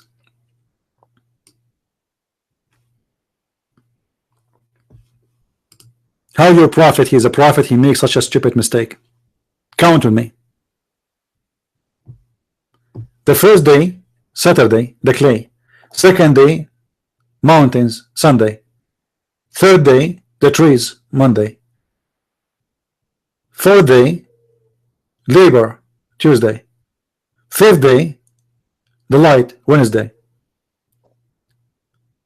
Sixth day, the animals. The seventh day, Adam.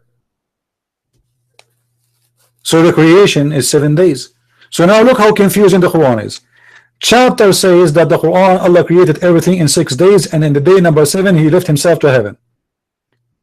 Chapter says that Allah created the earth in 2 days, the substance of the earth in 4 days, and the sky in 2 days. That is total of 8. The hadith says 7 days. Which one is the correct one?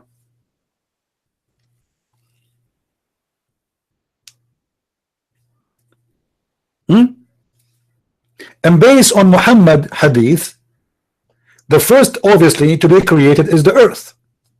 Correct, guys? Read with me. Earth is finished, and then Allah he created the stars in Wednesday.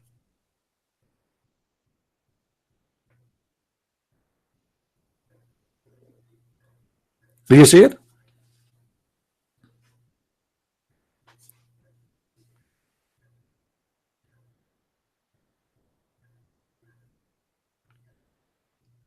And this is all is a total contradiction in the Quran and in the Hadith. The Quran contradict the Quran, the Hadith contradict the Quran, Muhammad he contradict himself. The numbers are not matching, and this is all because Muhammad is nothing but a scam. This guy, you see, when a liar he keep talking, the more he talk, the more he expose himself. And that is the story of Muhammad.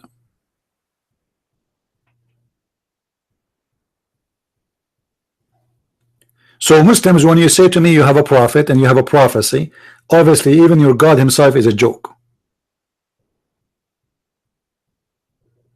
A God who do not know which one he created first, he cannot remember, so he contradict himself, he cannot be God. If you ask me what you did today, I will tell you yesterday I did cut the grass. And what after that? I work in the roof. Then you ask me after 5 minutes, which one you did first? I say, I work in the roof. And what after that? I cut the grass. Obviously, I'm not God. Obviously, I'm a human who make mistakes or even maybe lying.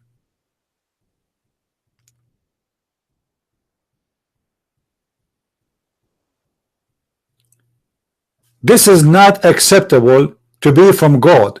There's no way God will not remember, especially he's trying to explain to us step by step how he made his creation.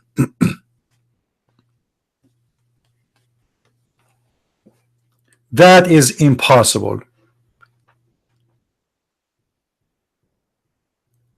And remember, we are showing you from chapter 79 in the left. This is a chapter 79. In the right, this is a chapter 41. Just by using 2 chapters from the Quran, it was enough for us to show you how stupid this book is. 79 and chapter 41. And you can go, you can print the 2 pages if you have a printer, put them next to each other and read them carefully.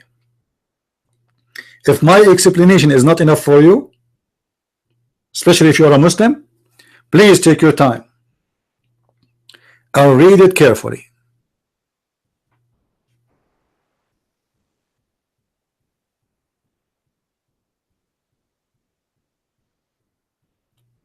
Any Muslim would like to call me?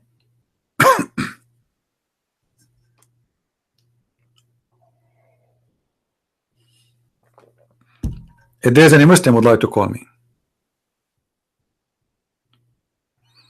No, follow. The Bible does not have a contradiction in the creation of story.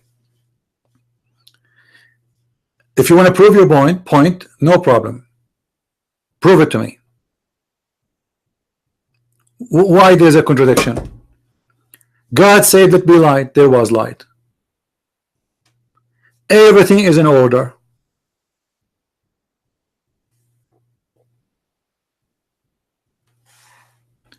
Genesis what? Hold on. Let me see what this guy. Why you don't call me? You wanna call me? Snail, do you wanna call me? Genesis 1 and 2 are completely different, just as Quran. Don't tell me, don't say stupid things. Don't tell me Genesis 1 and Genesis 2. Show me. Do you dare to call me? Live, right now. You see, we are not the same as the Muslim who hide and run away. Do you want to do it? Do you like to do it?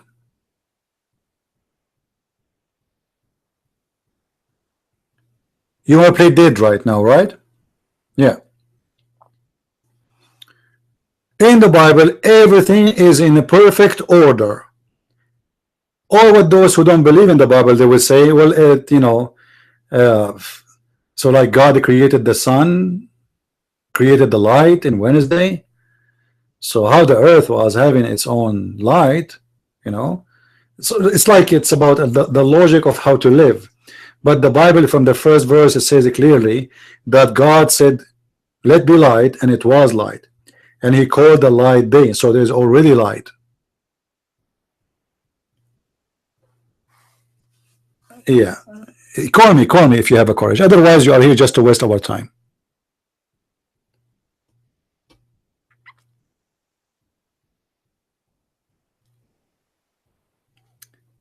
Do we have any Muslim? He have the courage.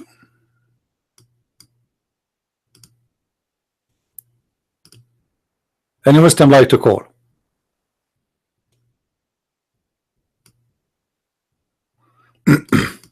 Anyone?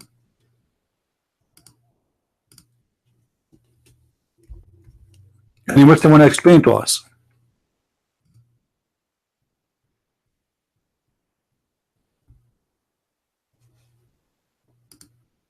Any Muslim he don't want to explain to us? Any Muslim he explain? I mean he agree. What's wrong with those Muslims?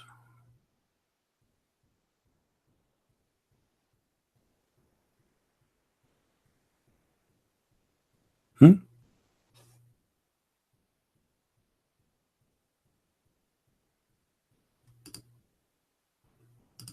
And even this coward, his name is a snail, he will not call.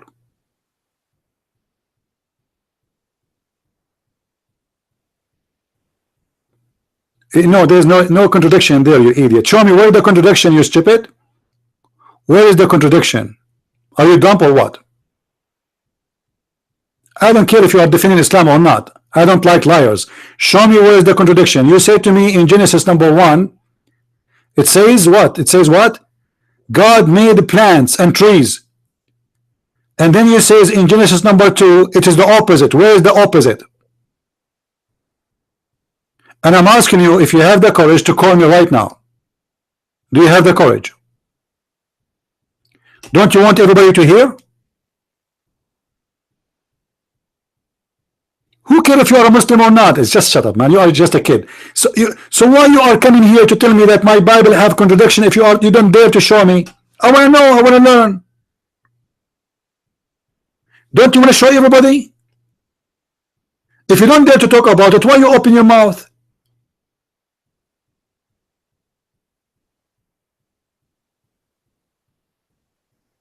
Stupid idiot. All of you can go right now and read Genesis 1 and Genesis 2, and you will see there's no contradiction. You are the idiot who is not going to read what is there. You know what those people do? They are copy paste.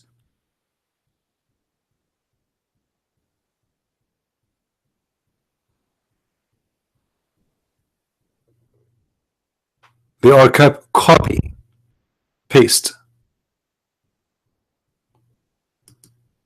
Because Genesis 2 and Genesis 1, there's no contradiction between them whatsoever. And I challenge anyone to show me where is the contradiction. You see, if we try to understand the Quran, we go and read the Muslim interpretation for the Quran.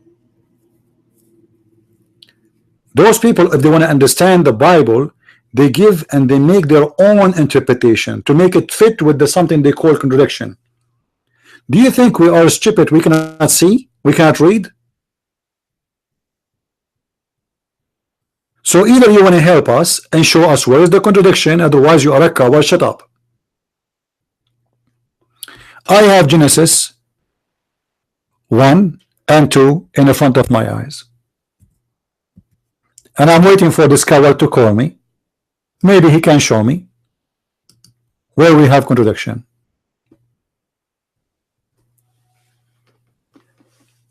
I don't like people to make general statement. I want people to show me. Here we do education. We don't make statements. Same as I show you, show me. And I don't care if you are defending the Muslims or not. This is not my topic. You said something about my book, prove it to me.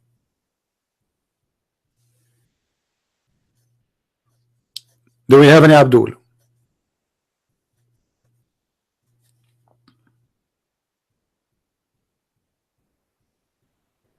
Any Abdul? Any half Abdul? Yeah, he's busy in the internet.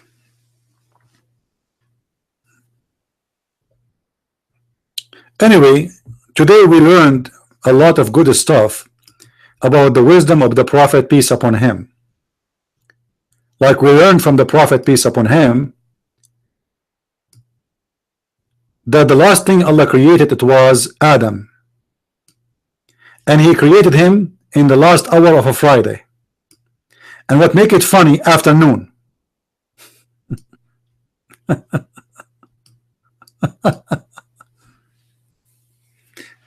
Muslims, if there is something called afternoon for Allah, what do you mean Allah created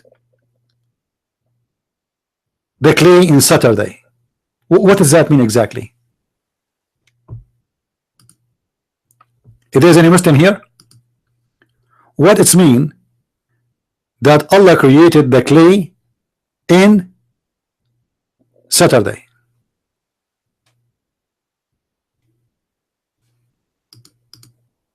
Who is a Muslim want to help us? I'm honestly seeking an answer. Honest answer. If there is any Muslim can show us what it really mean by saying that. What Saturday? Is that the first day? The first day of a creation was Saturday? You know, if you go right now and check in YouTube, you will see the Muslims and Zakir Naik and Didat. They all of them, they are a bunch of liars. They say to us that in the Quran it doesn't say that the earth is created in 7 days. The word day. Now, let's see how Zakir Naik do it.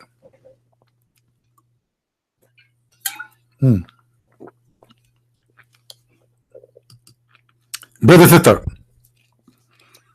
in the Holy Quran,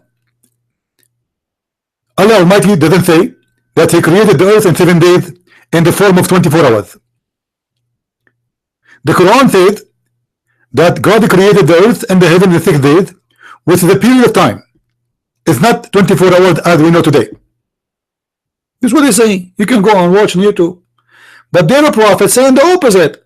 Their prophet even is naming the days. He says the first day was Saturday, the second day was Sunday, the third day was Monday, the third day was Tuesday, etc. Don't you see it?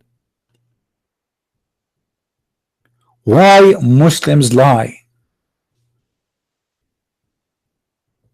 I can go right now and search, and I will find Zakir Naik saying God did not create the earth in 6 days. Zakir Naik.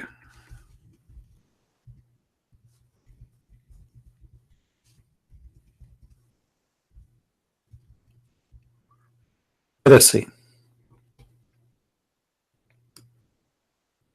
If Allah can create anything instantly, why did it take Him 6 days to create the earth? The heaven and earth created in 6 days or in 8 days, Zakir Naik.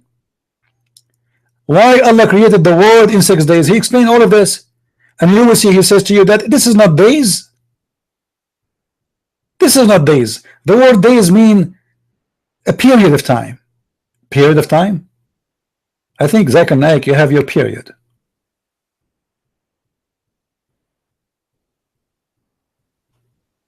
It looked like Zakir Naik is more smart than his prophet. His prophet is stupid and he don't have knowledge how Allah created the earth. So Zakir Naik wanna correct his prophet.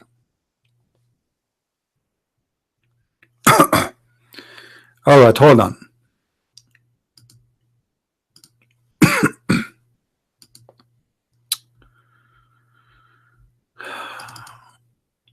All right, my friend, you can call me if you wish.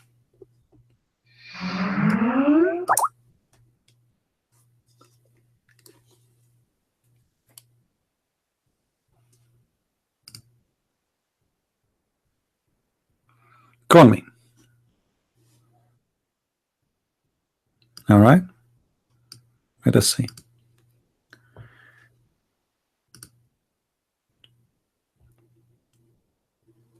It doesn't matter how much the Muslim try to hide the truth. The truth is in front of us, and the Muslims cannot be in denial.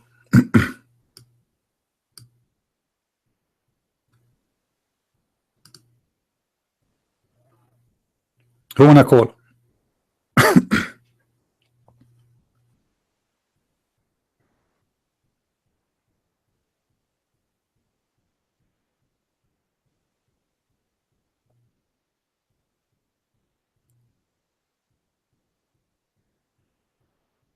Who is going to call? I thought somebody wanna call me, right? Who is the Muslim wanna call me?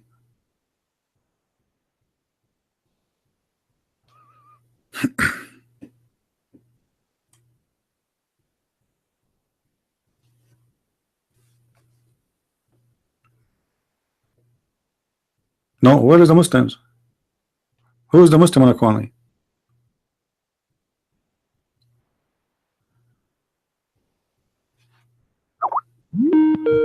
All right. Hello. Hello. Yes, my friend. How are you? Everything is good. I'm back again. How are you doing?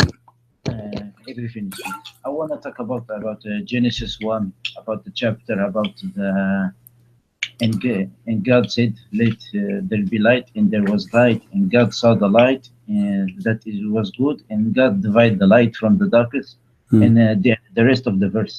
Okay, what about it? Look, the definition of day is 24 hours now. According to who? Look, I'm asking you. Hold on. According to who is 24 hours? Is that according to us or according to God? Look, when you say day, no. Day. My friend. Caused by the sun. Okay. If you don't have okay. Hold on. So the word day is used in the Quran too. Is that the day in the Quran is the same as the day in the Bible? But in Arabic, it can mean a long period of time. Actually, how is that? How is that? Because it is not English. If you say day in English, no, I'm not talking about English Arabic. I'm talking the same word in Arabic. Yom. Yes. Can be long period of time. How that can be? How that can be? Do you see the hadith I'm showing you in the screen? Yes. Your prophet said, Allah excited the glorious, clearated the clay on Saturday. Is Saturday 24 hours or it's a long period of time? But it's just one period of time. It doesn't matter. It's Saturday. When we say Saturday, is Saturday 24 hours or 24,000 years? It is not saying, but it is. Who told you it's not saying? It is not. It is the beginning. It is not the whole process. That you are. What whole process? Listen. Do you see your prophet in the hadith says Allah created Adam Friday afternoon? Yes. Okay. So afternoon, is that long process time or this is afternoon? When we say afternoon, what does that mean? You see it here? It says, and Allah created Adam after Asr on Friday. Okay. After Asr in Friday. You know what Asr mean? You speak Arabic? Yes. Okay. All right. So after Asr, is that long time of time or this is just 2 hours? Because afternoon is like 2 hours, 3 hours.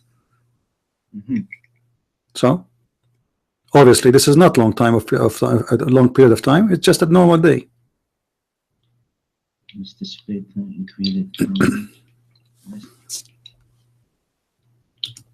So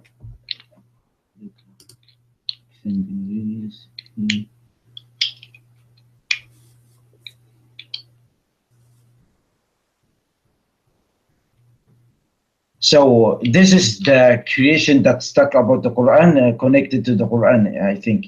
Yeah, this is the Quran. This is your prophet talking. We are not talking about the Bible. But the Muslims always, they try to fool us and they say, well, in the Quran, as you just started, that the day is long period of time. Where you get this from? Maybe because they wanted to explain. You cannot. It's not up to you to explain or not. It says clearly your prophet is the one explaining. I don't think you know what Allah He meant better than Muhammad, right?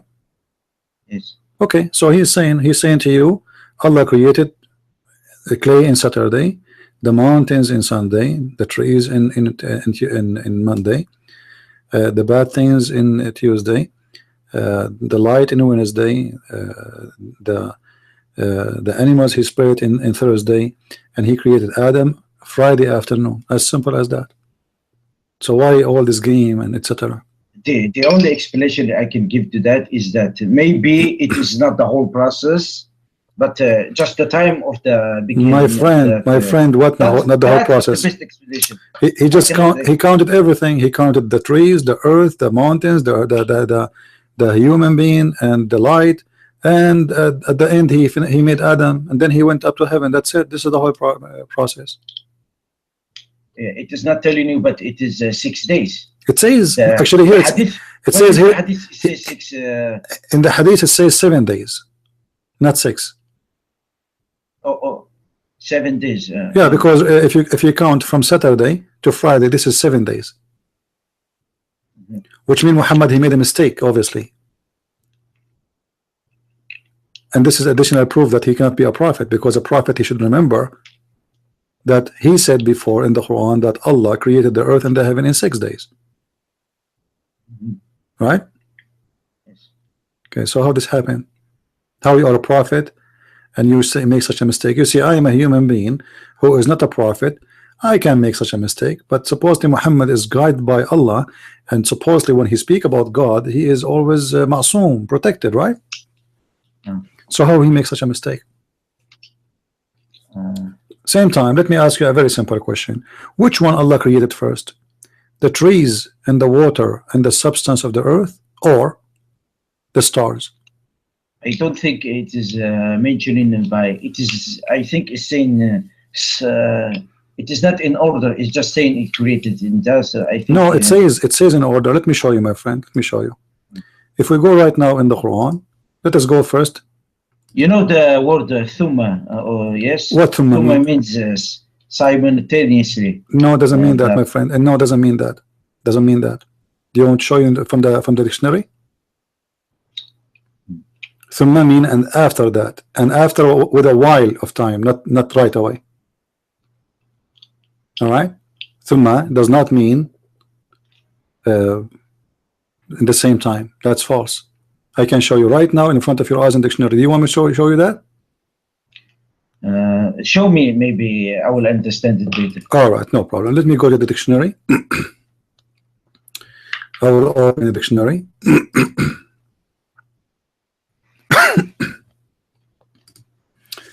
This is a dictionary of Al-Ma'ani, Muslim dictionary.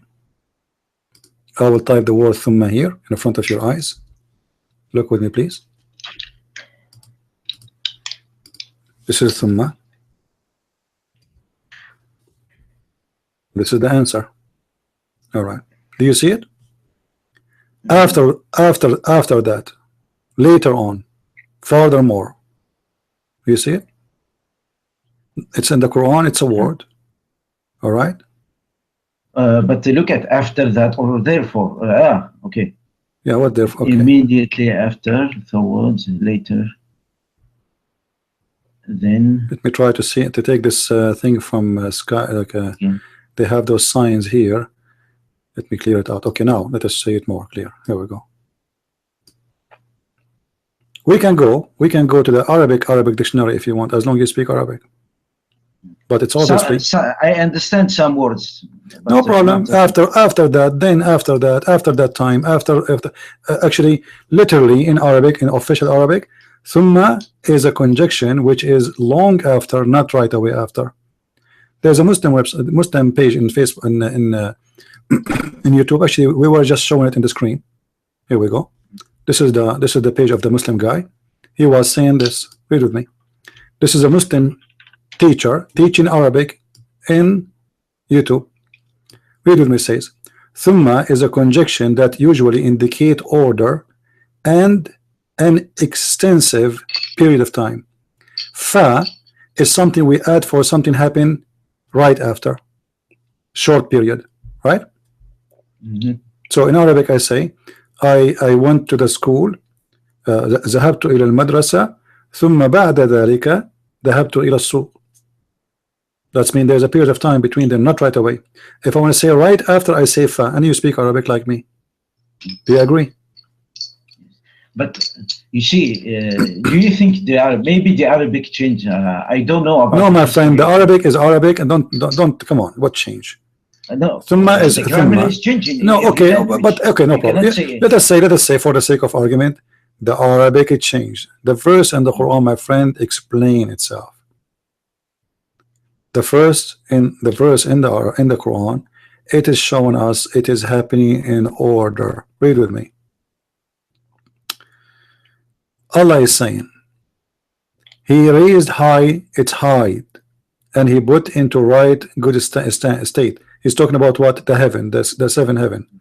Actually, in Arabic, it doesn't say the word heaven. It says samawat. Sama is not heaven. Sama is a sky. He raised high its height, and then He put it in good state, and He made dark and night, and He brought out its light, and the earth He expanded after that. Do you see it? After that, the earth expanded after that. Yes. So the it is in order. the sky is done, the lamps is done, and then after that he worked in the earth. What he did to the earth? Look like the earth was created, and now Allah is going back to the earth to make it, you know, to fix it, to make it extend it, to make it flat, and then he put in it the substance, the water, as you see, and then he placed the mountains. All right, that's wonderful, but this is totally the opposite of what other verse in the Quran saying. If we go here in the Quran, let us put them side by side as we did before.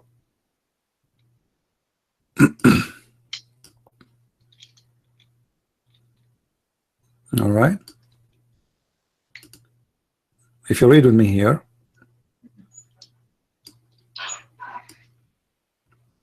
you will see this is a total contradiction. While here Allah, he made the sky and the heaven first and the lamps, and then he placed the mountains, and then he created the earth and the mountains. Here it's the opposite. Here it says, is it harder to create or the heaven? Allah saying to them, is it you harder to create or the heaven? He raised it high, its height, and he put it in a good state, and then he made the dark and the night, so the stars are created obviously, and the earth he expanded after that. So which one is done after that? All right, actually we are reading the same, hold on, we are reading the same verse. Let's go to verse number 41, sorry. Where is 41?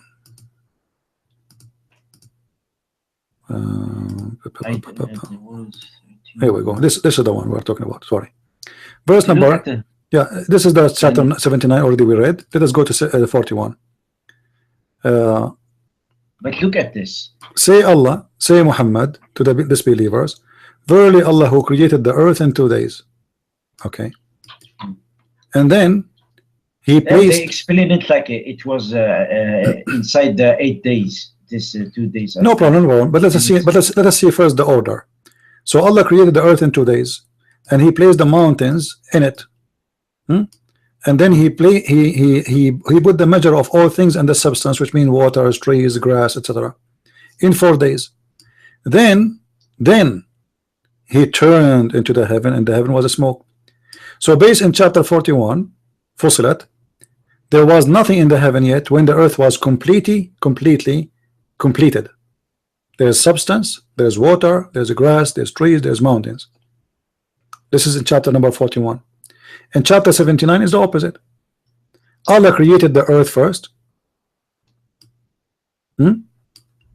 Allah created the if you read with me here, created the heaven first, and then he went back to the earth, and then he put the substance, he put the water, he put the mountains and the cattle.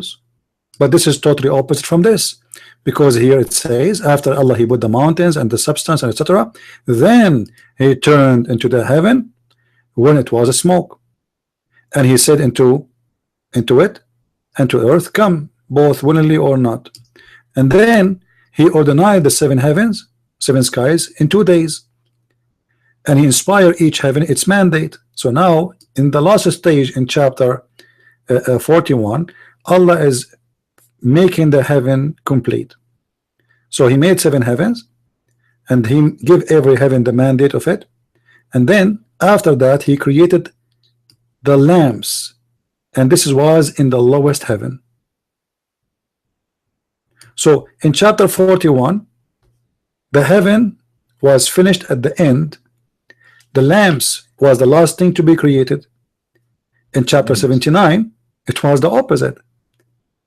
It was the heaven created first.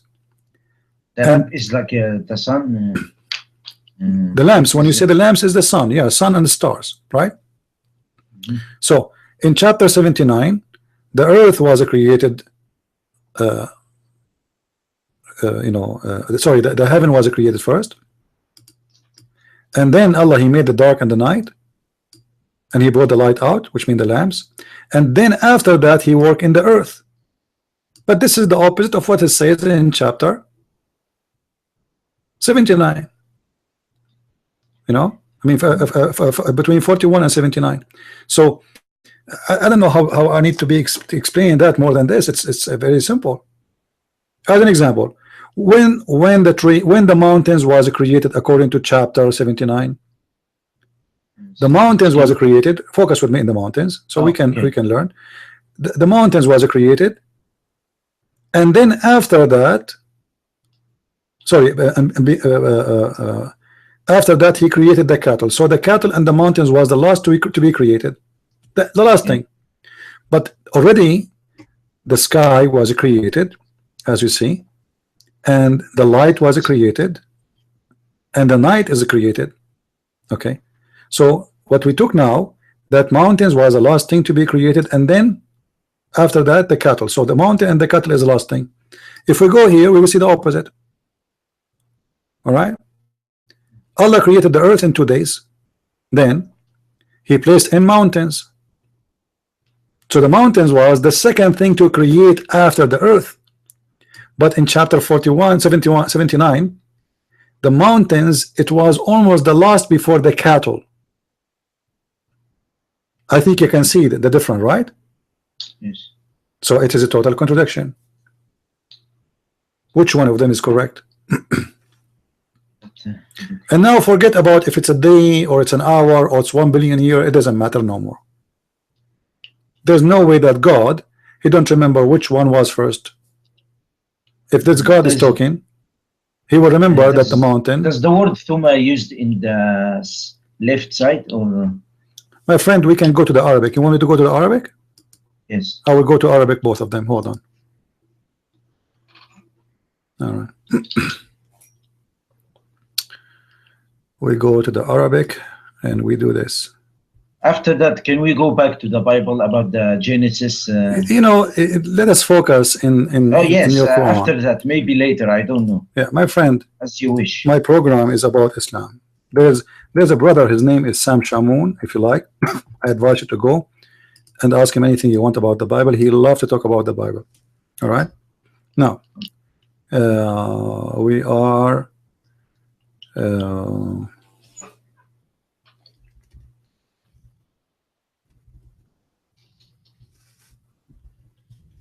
Let's go to the verse.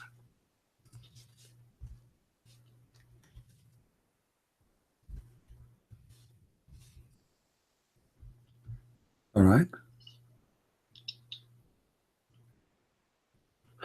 This is chapter 79, and this is in Arabic. And here we will go in the Arabic version of Fusilat. Here we go. So this is the one we want. And this is the one we want, both in Arabic. Here we go. Okay. So you will see here, أأنتم أشد خلقا أم السماء بناها رفع سمكها فسواها وأغطش ليلها وأخرج ضحاها والأرض بعد ذلك دحاها. Do you see بعد ذلك? Okay, what بعد ذلك mean? What بعد ذلك mean? Translate. After that. After that, thank you very much. So it's so clear. So Allah, he created the sky, he made the day and the night, which mean the light, and then the earth after that. Now he is telling us what he did. He made it flat, dahaha, and then he brought from it its water and grass, and after that, in verse number 32, and he put the mountains in the top of it, which is a mistake, scientific mistake. All right, now we go here. What do you mean by saying the word, because it says the word is flat, as you say? Yeah, dahaha mean flat. But it does not mean absolutely, I think, Daha means actually it is not how do I say it? It is not a real flat. It's just when you see the word, you don't see 2 kilometers of my friend. This is a pure Arabic don't word. You think God can allow you? Do you want me to show you the dictionary? Okay. All right, no problem. Here we go. We go to the dictionary again. This is the word daha. All right. Do you see it?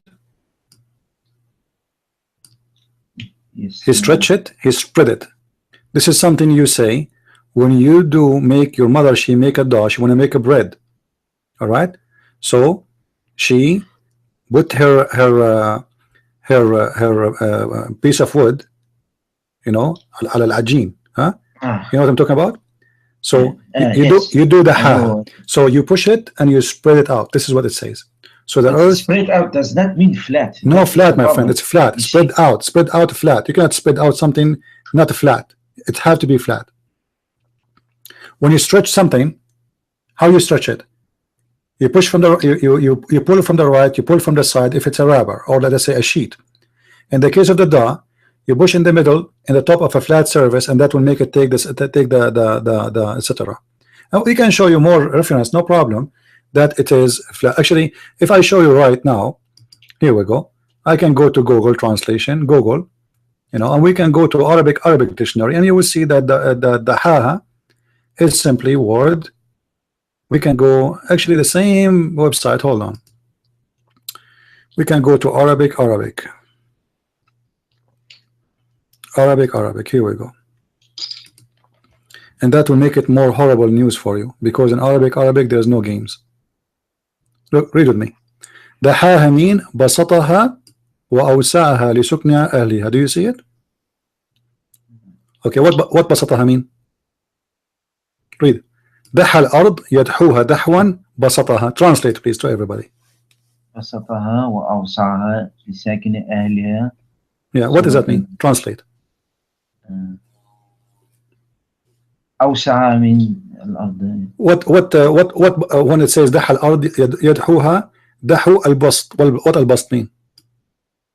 بسط mean stretch or something. Yeah, carpet, like, you know, بساط. صح? Carpet. Okay, so he make it like a carpet. So now you wanted to get away from it, but now we are in more trouble, because it's obviously Allah is saying that He made the earth flat. However, this is not our topic. You know, it's a mistake in the language, no problem. But now the problem is that we have a God who say something in the right side and something in the left side. In the right side, He says that the heaven was finished first, and then He made the earth flat, and then He made the water come out. وأخرج منها ماءها ومرعاها والجبال أرساها متاعا لكم والأنعامكم, etc. Then in here He said the opposite. In here He says that Allah, He created the earth in 2 days, and then He put mountains in it. وجعل فيها رواسي. So Allah, He placed the mountains on top of the earth, which is funny, because mountains are from inside the earth, not from the top. And then He says in 4 days. This is total now of 6 days, because 2 days to create the earth. Actually, there is some mountains who created on the sea or created on the air from the pressure of the air on the pressure of the water. My friend, what the pressure of air? You mean the pressure of the tectonic plate, right? In the inside the earth, right? Yes. Okay, but this is long, because this is against the Quran, because the Quran says وَجَعَلَ فِيهَا رَوَاسِي مِنْ فَوْقِهَا. So Allah, He put the mountains in the top of it, but the mountains is not in the top of the earth. The mountain is coming from the deep earth. You see the top of the mountain, you see, is not really, it is coming from the deep earth. It's coming from a deep place. The pressure, the substance, yes, yeah. I agree that. Yeah. So the Quran, for example, the meteor. Sometimes the meteor hits. You know, when you think about it, my friend, meteor does not make a mountain. The meteor does not. No, my friend. Meteor does not make a mountain. It make a hole. It make a valley, not a mountain. Yes, but look, when you look at the Earth was nothing actually, but gravity comes on, and I don't know how scientifically they. No problem. Leave this one. But isn't it obvious now what you will say about the contradiction? There's no way this is from God. One in the right, he says the earth was finished first, and the mountains and the substance, and the other one he says the opposite. It was the sky finished first, the lights finished first, and then he made the earth flat, and then he placed and he put the substance, and then at the end he put the mountains. Is totally opposite direction. So which one is the correct one?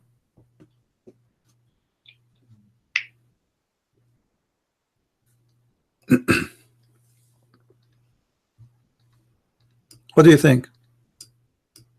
I think I need to study more of that, because the way I understand it is the 2 days are inside the 8 days. Let us So say, actually, my friend. this is what I Okay, this understand. is not an issue. Let it go. Let us say the 2 days is inside the 4 days. This is not the question actually. The question is how it's contradict each other, because in the right side that Allah, He made, as you see with me, the sky first, then He made the earth flat, then He put the mountains, then He put the substance. In the left side it says the opposite, that Allah, He finished the sky first.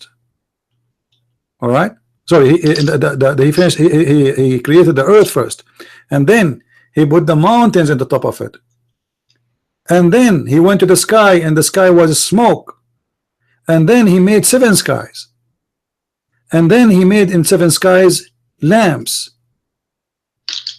So the last thing created Allah in chapter 41 is the lamps, but the lamps was created already as from the beginning, as we see in chapter 79. It says أأنتم أشد خلقا أم السماء بناها رفع سمكها فسواها وأعطش ليلها وأخرج ضحاها. So here, after Allah, He created the sky and He lifted it up, which is funny. He made it night and day. So the night is already created and the day is already created. I'm not going to speak about creating the night because it's funny too, because there's no night to be created. Darkness is not to be created. But night is you need the sun in order to have a night, because night by definition, I think, wait a minute, night, second, night actually, I think it is a result of the sun. So if you don't have a sun, no, my friend, don't have no, a my night. friend, no, my friend, the sun is so the smallest. You cannot have a night without having my friend, listen, the sun is the smallest star. The sun is the smallest star, and in the universe there's billions of the sun, and still if you look at the sky you will see it's dark, but because we are beyond the atmosphere, when the light of the sun hit the atmosphere, we see the sky blue. Now according to Islam, why the sky is blue? Do you know? No, I never heard of that. You never heard? Okay, let me show you. If we go right now to the Quran, we will find this. Have you ever heard of Qaf, Mountain Qaf? Surat Al-Qaf, you mean? Right. Okay. Right. Yeah. Okay. What the chapter Qaf is? I don't remember, but I know there is such a thing, Qaf in the Quran, surah name. But what do you know what Qaf mean? I think what the ulama says is that they don't know actually what it means. They're just mentioning. They don't know. What do you remember from chapter Qaf? Do you remember anything? Can you show me so I can maybe I will understand? No, but do you remember anything of Qaf? Wait. Nothing. Okay, no problem. I can tell you don't remember. No problem. Okay. Let us go.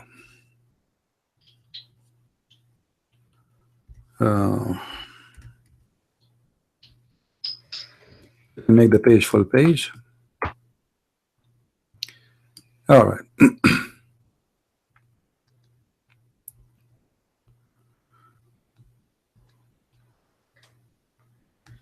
Here we will see what the Quran is about. Oh boy, hold on.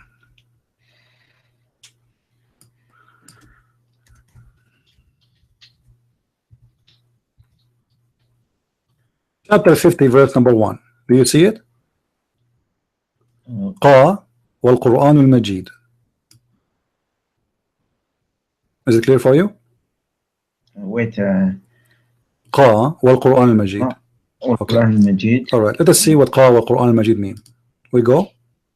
This is a chapter. Remember, chapter 50, verse number 1. Chapter 50, verse number 1. And you said the Muslim do not know what it's mean, right? This is what I heard about. Okay. I don't- Jalalain says, Qaf. God knows best what he mean by that. Yes. Okay, but Ibn Abbas don't agree. Ibn Abbas, the cousin of Muhammad, he say the following. From his narration in the authority of Ibn Abbas, he said, the interpretation of Allah saying Qaf, he says, it is an azure mountain overlooking his word, and the color of the sky takes from it. Allah swore by it. So what we understand from this, my friend, that the word is a flat, and there is a mountain around this flat earth, which is a blue. And because it's a blue, the sky is taking its color from it. So this is the earth, and here we have a fence, and that fence is a mountain. It's So called. why is it the ulama are saying? No, here we go. Ibn Abbas is of the ulama, my friend. This is the cousin of Muhammad. Which one is I more know, important? but why Because they are confused. They don't know. Today. Yeah, well, because they are trying to run away from the fact that this is what it is. You know, it says. Yes, I never heard someone to tell me that is from. This is what I heard about Qaf. My friend, I never heard about the. Always when I talk to Muslims, they say to me, "I never heard this. I never heard that." You are not the first one. So welcome to the club. I'm showing you in the front of your eyes with the screen, correct? I'm not making things. This is the official government website of the Kingdom of Jordan. This website is owned by the king. It says here, Tafsir Ibn Abbas, translation, whatever his name, and then the Royal of Ahlul Bayt Institute of Islamic Thought, Amman, Jordan. This is not a personal website. This is official government website. So it is an azure mountain overlooking the world. So what Muhammad teaching the Muslims, that there's a mountain surrounding the earth, and the earth is a flat, and this is why in the Quran it says that Allah, he lift up the sky. If you remember in the Quran, Muhammad, he says that the earth was stitched together, and this is the verse the Muslim they use always to say to us, the Quran speak about the Big Bang. I'm sure you heard that, right? Correct? Did you hear about the Muslim claiming that the Big Bang is in the Quran? Yes, I heard about it. All right. Which verse? Which verse they use? They use the chapter where it says "Futqan." All right. Let us find it.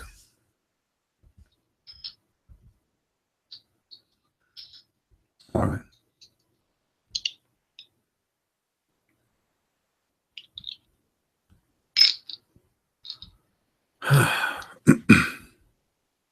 Here we go.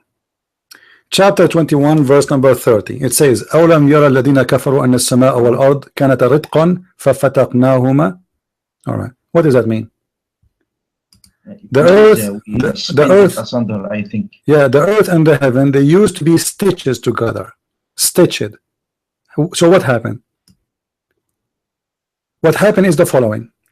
Allah, he put mountains, as you see, the verse after it, it says, and we have set on earth mountains standing firm. All right. And then Allah, he says, and we hold the sky from falling down, so the sky will not fall on you. How Allah, he held up the sky from falling down on you? By the mountains. So this is Qaf, the azure mountain, which is surrounding the earth, and the sky is the roof. If you go in the Quran, you will see the Quran says that we made the earth saqfan marfu'a. We made the sky as a roof. All right.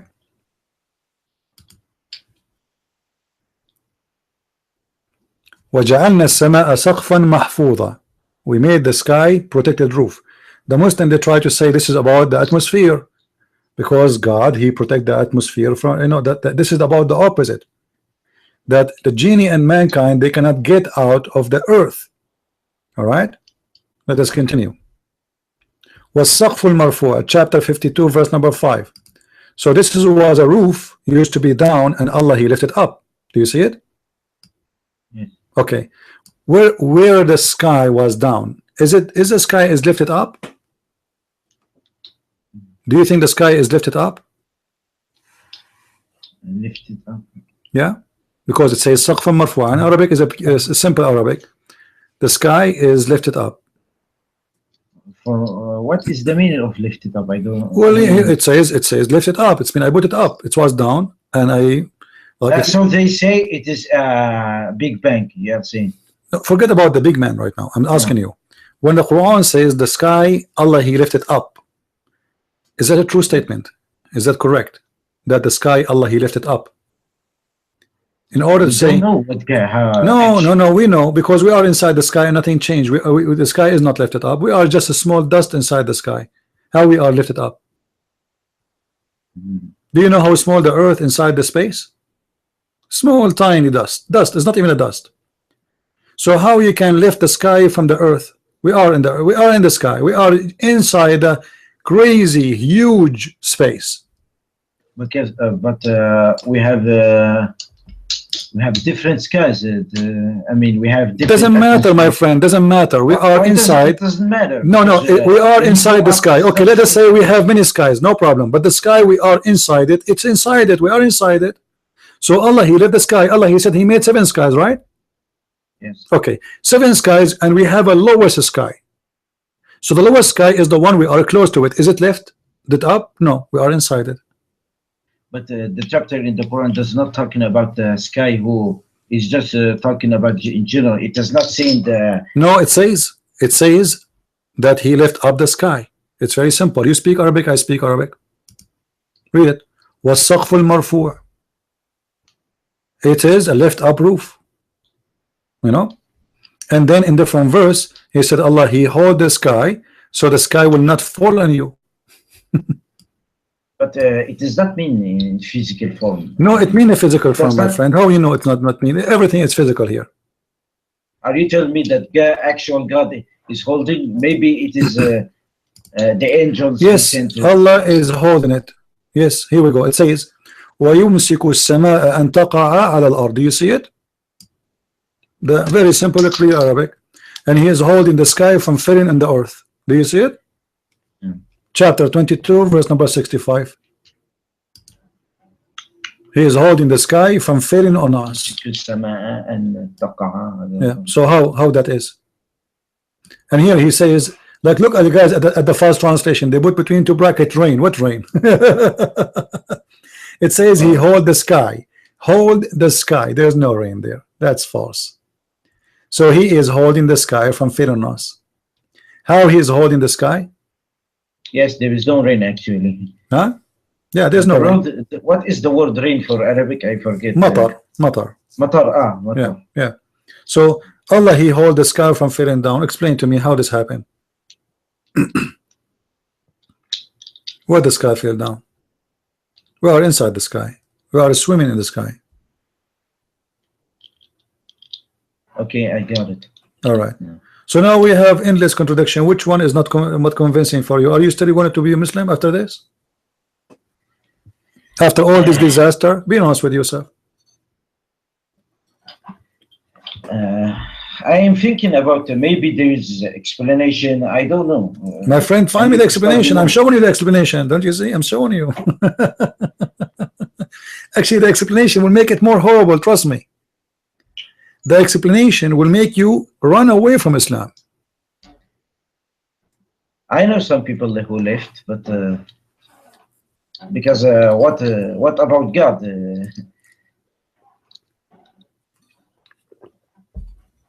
So what do you think, my friend? Even if I, as I said, even if I leave Islam, I will always believe in God. It doesn't matter. No problem. I'm not. Did I say to you I wanted to believe in God? I'm not an atheist, my friend. I believe in God myself. But I'm asking you, are you going to stay to be a Muslim after all what I showed you? I will try to study more and see it. If I cannot, maybe I will.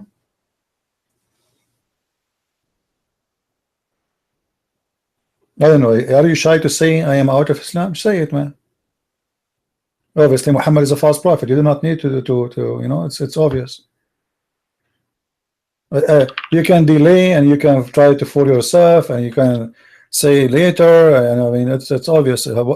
What is after this? The thing is, I heard Christianity, as I say, there is. I don't understand the idea that My friend, God my is friend, in three in one. See, forget about Christianity now. Did I say to you I want you to be Christian? I did not say that, right? I'm not asking you to be anything. Be yourself. Be whatever you want. I'm saying to you, after what you heard, be honest with yourself. Isn't it this is enough of proof to you that Muhammad is a false prophet? it could be. I don't know. No, it's not could be. It's obvious because liars are a liar. You know, either this is true or this is false. You see, the Muhammad in the Quran, he said, if this is not from Allah, you will find in it a lot of contradiction, correct? Yes. All right. That's it. We found the contradiction. Very simple. So Muhammad himself, he gave you the guidance. If this is not from God, in chapter 4 verse number 82 it says أفلا يتدبرون القرآن ولو كان من عند غير الله لوجدوا فيه اختلافا كثيرا. Yes. Okay. I know that. All right, that's wonderful. So if this is not from God, you will find contradictions, and we found very easy contradictions. But you see, they always is contradiction, but there is other problem. The problem is sometimes it's physical, sometimes it's metaphorical. No, there's nothing. You see, my friend, here what we talk about, the examples I showed you, it cannot take images different from what it is. Allah speaking about creating earth and mountains and substance. That's it. It's simple. So it can't be metaphorical. Allah saying, I created stars, I created the water, I created the mountain. Very simple. There's nothing spiritual. All right. All is about the physical creation of the earth, creation of the sky, the stars, and those they don't match with other verse in the Quran. So it's obvious contradiction. There's nothing here spiritual. So what is the point? It is not a religion then if you don't have a spiritual. Islam does not have a spirituality. Where is spirituality in Quran? When you convert, when you are a Muslim, you go to heaven. What you will get? There is maybe I heard that 77 women. No. Are you going to pray in the heaven? There's no prayer in the heaven. Yes, there is no prayer and there is no chores. Okay, so what heaven? So in heaven, yes? in the house of God, there is no spirituality. So what there is? Belly dancing. There is eating, drinking, and effing. Do you want to say? And effing. What is? Effing. The F word. What? The F word. Cursing. The F word. No, sex. There's belly dancing. Women shaking their asses, shaking their boobs, getting naked, bend over, legs is up. A man having sex for 70 years. The orgasm of a man will be 70 years. But in the whole heaven of Allah, there's no one, not even one person is praying. So yes, Islam have no spirituality. A human being in the heaven of Allah is the same as a bacteria. He put it in the lab and he give it the food. You know how scientists they grow bacteria? Why scientists they grow bacteria? Because they are useful. Why? To study them, correct? Okay, thanks for the call. I need actually I called anyway. I'm going to sleep now because it's too late. So thanks for the. You will not announce that Islam is a false religion, my friend, before you sleep. Be honest. I will announce it as I don't know. It's very hard to live, you know. Come on, 24 years old in. Come on, you are just trying to resist the truth, my friend. You are trying to resist that Muhammad is a child molester.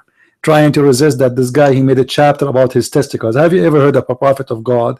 He said that God, he says to me, any woman she gave herself to me. I mean, what's wrong with that? The guy, he have already 13 wives at home. He have unlimited numbers of slaves, and yet he want any woman to give herself to him. Why? Why? I'm a prophet of God. I have 13 women in my bed, and yet I say any woman she want to give herself to the prophet. About Abraham, how many Solomon? How many wives? This is a king. Solomon is a king. He is acting as a king, and he asked God for forgiveness. Who told you that those guys they were doing the work of God? When they do work of God, They are doing the work of God. When they don't, they ask out for forgiveness. Go and read the Bible, my friend.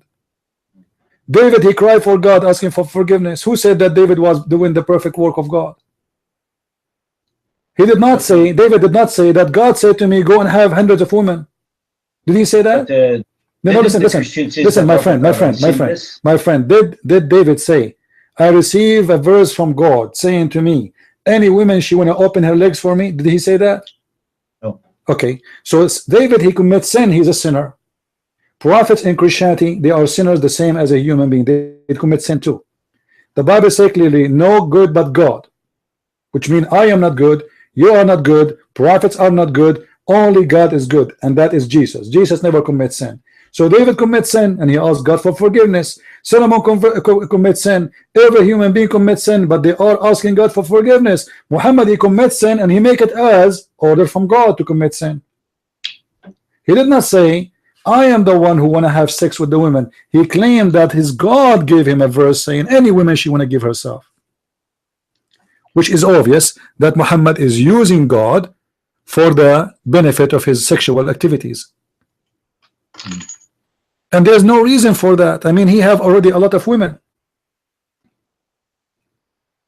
And why he claimed God? And actually I can show you where it says that if Muhammad, his eyes fell into a woman, her husband must divorce her. You believe it? No, I never heard about it. Okay, hold on. Before you go to sleep, let me show you. Let me show you. If you have a prophet who lived in your time, with my respect to you, and he saw your wife and he said to you, divorce her for me, what you will say?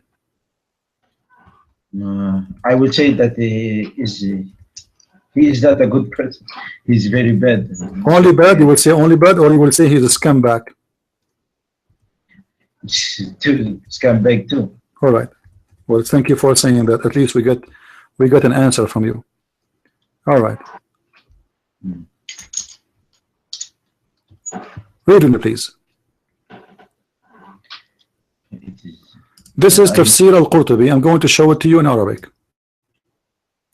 There is a delay, a bit delay, so no problem. Take your time. All right. This is the official government website of the Kingdom of Saudi Arabia. All right. And this is Tafsir Al-Qurtubi. And this is your prophet. Read with me. إذا وقع أما وما أحل له صلى الله عليه وسلم فجملته 16. الأول صفي المغانم. Allah prophet, he have 16 things is only for him. Number one is the best of the spoil, which means the theft. Why Muhammad wanna get the best? So if we attack a house, I will take the biggest TV and you take the small one. This is what it says. Now, number two, al-istibdadu bi khums al-khums. So he will take the fifth from every attack. Number three, al-wisal, which means supposedly he pray more. Al-rabi', number four, al-ziyada ala arba'at nisa. Number four, he can have more than 4 women. The Muslim, they can have only 4. Number five, al-nikahu bi lafz al-hiba. A woman, she can give herself to him, to if her. Number 6, al-nikahu bi ghayri wali, to if a woman without the approval of her father. Number 7, to if a woman without paying wages. Everything is about effing. Number 8, to if in the case of ihram, which means even if you are doing ihram, which Muslims are not allowed, he can still have sex. Number 9, سقوط القسم بين الأزواج عنه. He can take an oath, but he can drop it down. Number 10, إذا وقع بصره على امرأة وجب على زوجها طلاقها. What do you say? If his eyes fall into a woman, her husband, he must divorce her immediately. So it's lawful for him to take her. What do you say?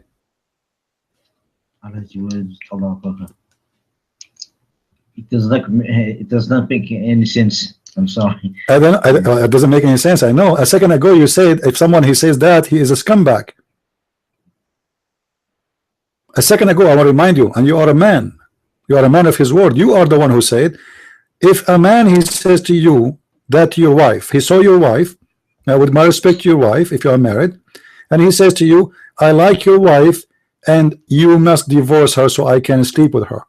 I asked you, what is that for you? He said, obviously he's a bad man. I said, are you going to say he's a scumbag? He said, yes, he's a scumbag. So now, are you willing to say Muhammad is a scumbag? If this is the truth, I think it has. Say it. It is the truth. This is the official Islamic government website of the Kingdom of Saudi Arabia. The question is what hadith they used. What my friend, say, this is the book of Al-Qurtubi. This is the book of Al-Qurtubi, nothing of my own. And this is one of the highest scholars of Islam saying that they are copying from Ibn al-Arabi. Do you know who's Ibn al-Arabi? Go and search. So for sure they have their own source, and a trustworthy source. So it's in the front of you, and you know that nobody will dare to say such a thing about Muhammad in Saudi Arabia if it's not true, correct? Yes. Okay, so how we can solve this? What kind of a prophet? He see a woman, she is married, the husband, he have to divorce her so he can F her. This is a prophet of God? This is can happen for the Viking, you know, they are a bunch of pirate gangs, drug dealers.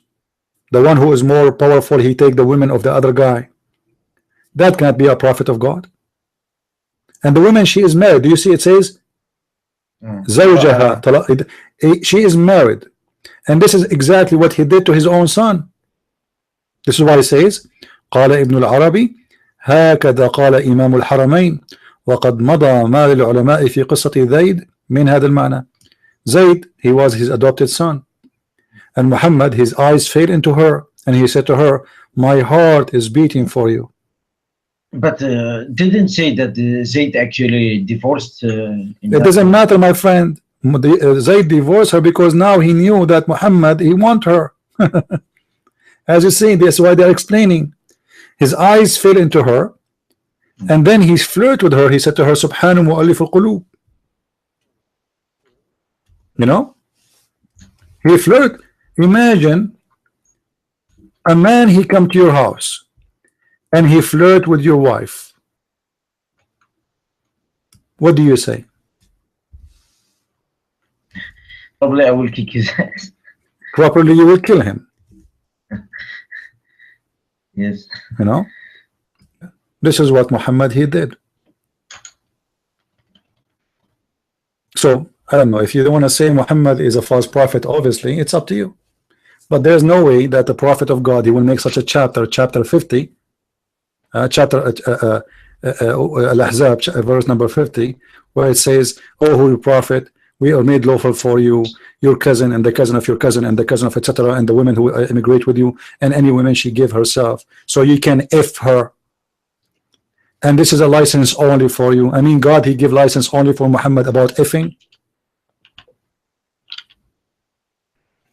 Prophet of God, he should not seek his own benefit using the name of God. Imagine I say to those people who they are listening to me, who is a woman, she is willing to give me her private part. I am serving God. I mean, that's crazy, right? And I say to them, well, God told me that because I'm a prophet, you women, they should give yourself to me. That is disgusting. So either Muhammad was serving God or he was serving his penis. Obviously Muhammad is not serving God. He used the name of God for the purpose of his penis and his testicles. God is just a tool to control people. So I say God told me. And there's, by the way, there's some, they claim to be Christian, they do the same as Muhammad, they are scumbag. There's a Christian minister, he said, God told me to buy an airplane.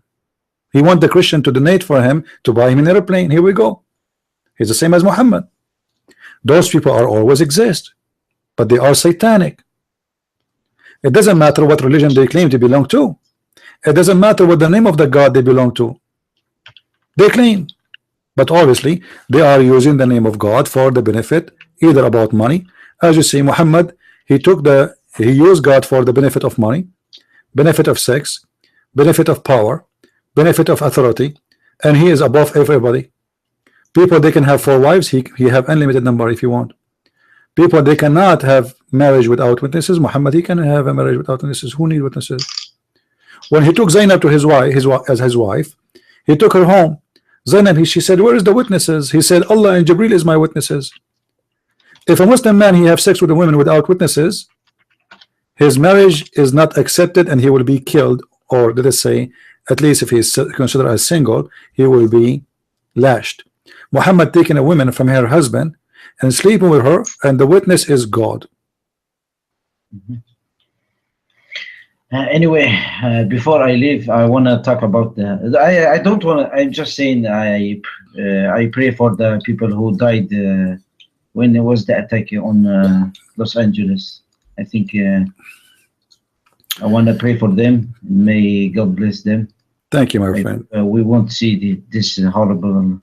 Yeah, people. You know, there's people. They are crazy. This guy obviously is taking medication. He have a problem with medication. It's not. He's not taking drugs as drugs. Look like he is taking medication, and the medication caused him to do some horrible things. Yeah. Anyway, thank you all.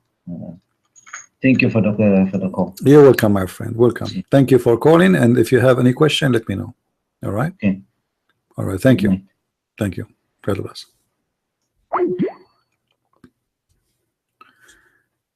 As you see, you know, our evidence is right in front of us, and there's nobody can defeat them. This is not going to be prophet.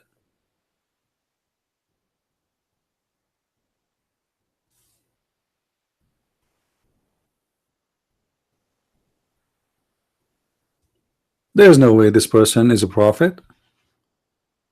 A prophet, he will not use the name of God. Did Jesus ever took money from anybody for anything he did? Did Jesus even ask them to praise him because he's making miracles? Give me money, give me reward, make a feast for me, you know, give me a nice horse. Jesus, he rides a donkey. Paul, he used to make tents to make living. All the apostles of Jesus, they die poor. The Muslim, they say to us that Muhammad, when he died, he borrowed money from a Jew. Well, there's no Jews in the time of Muhammad when he died. He killed them all, my friend. What borrow? What are you talking about? What Jews? They say to you he borrowed money from his neighbor. Muhammad, he have the fifth from every attack. Where's the money is going? Muhammad have the best of the spoil. Where is the money is going? And suddenly Muhammad is the poorest man in the nation. Muhammad, he have 13 wives and 13 houses. I cannot hardly pay the bills of my house, one house. How a poor man he can afford to have 13 women and the slaves of each one of them?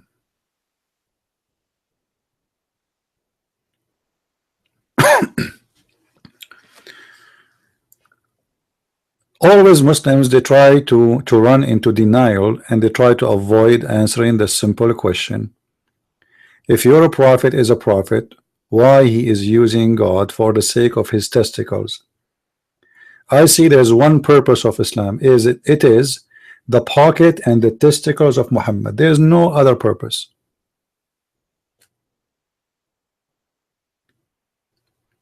When you ask Muslims why Muhammad he marry a child, they say to you, at the time of Muhammad, women, they grow so fast. And then they try to be smarter. They say to you, do you know how was the age of Mary when she get married? Are you stupid or what? According to the Quran, Mary, she gave birth and no man touched her. So what does have to do with Muhammad, you idiot? She have no husband according to the Quran.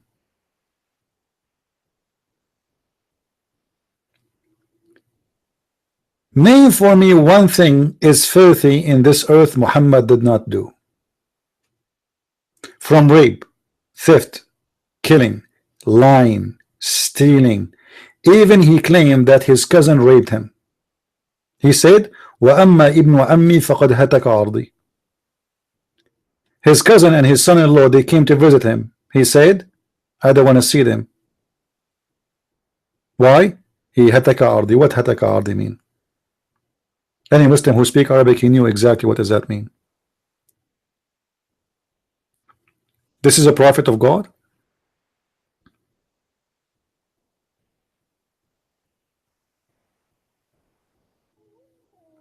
If there's a Muslim would like to call me.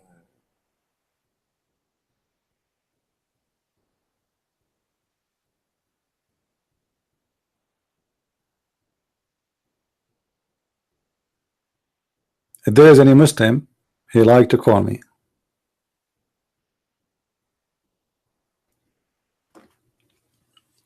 Not even one. I was expecting some Muslim to call us and he explained to us how Allah became a shin.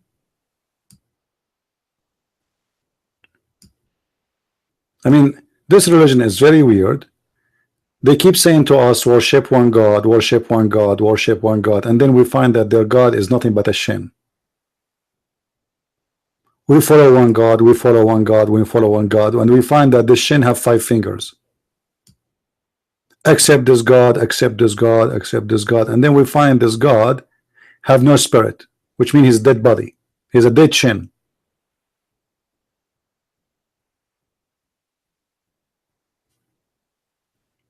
This is God.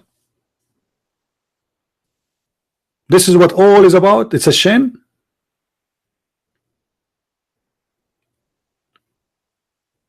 You Muslims are bowing down, praying down to the shin Allah.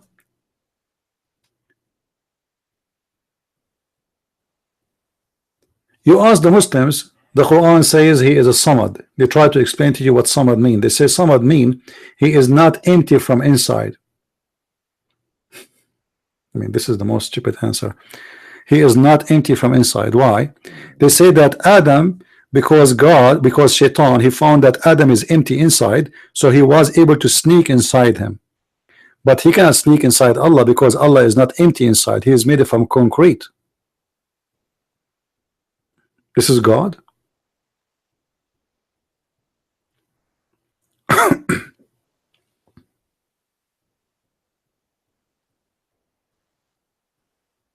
Any Muslim?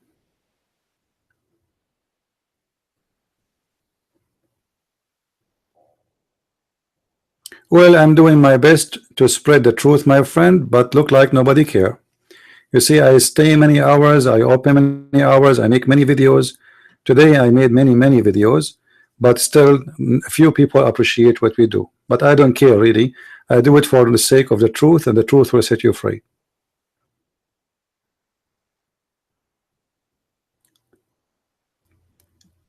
Do we have any Muslim would like to call us? Nobody want to get rewarded with the virgins and the brand new vagina, 0 mileage? This is God. God who promised me to have a pillow in the heaven. I mean, this is amazing. I cannot wait, man. And when I go to bed to sleep every day, I dream about the pillow. I cannot wait to get the pillows of Allah. Allah, he promised me in heaven I will wear a bracelet. Bracelet, why? Are you hippie?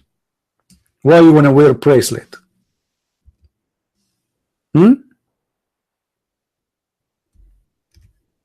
Allah, he promised me in the heaven that I will sit in a high bed. Is that the same bed I have in the army? I hate it. I used to jump in the top of the guy underneath of me. And once I step in his hand, he screamed at me. He will give me a rise bed. What the difference between a rise bed and a down bed? I mean, what is the difference? A bed is a bed. This is a promise of God?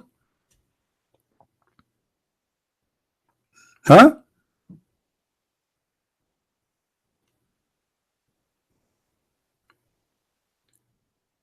Allah will promise me a tree, and this tree have the fruit of everything. You have watches, you have iPad.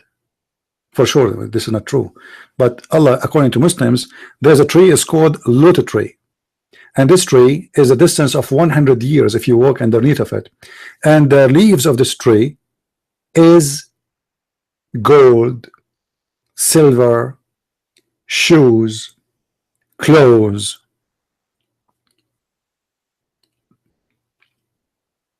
What's wrong with you Muslims?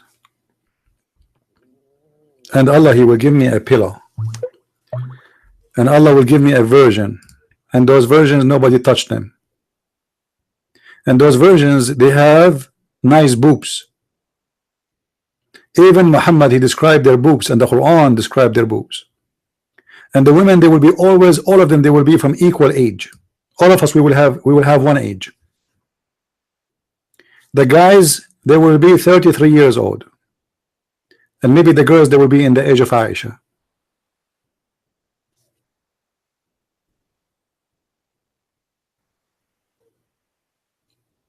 This is heaven. In the heaven of Allah, there is nobody will be praying. Allah will not be remembered no more. What we do, we have party, we have vodka, we have wine, and we have bird meats.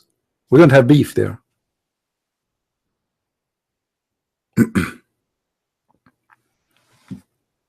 not to forget to mention that in the heaven you will have an endless orgasm of 70 years. 70 years sex and 70 years orgasm.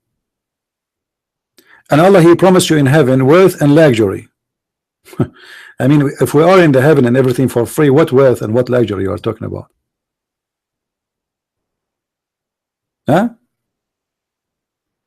This is heaven?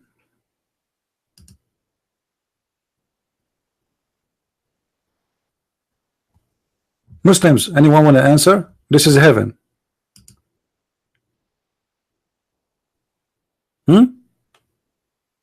And Allah wanna show us how amazing He is. He says, do they not look how the camel is made?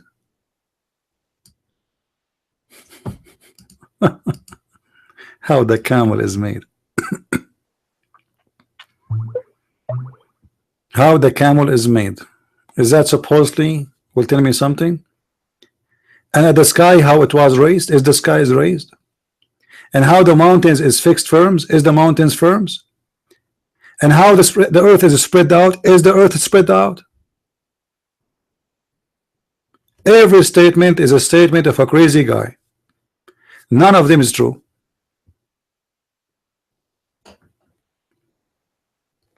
Even the Quran say that Allah, He created the mule.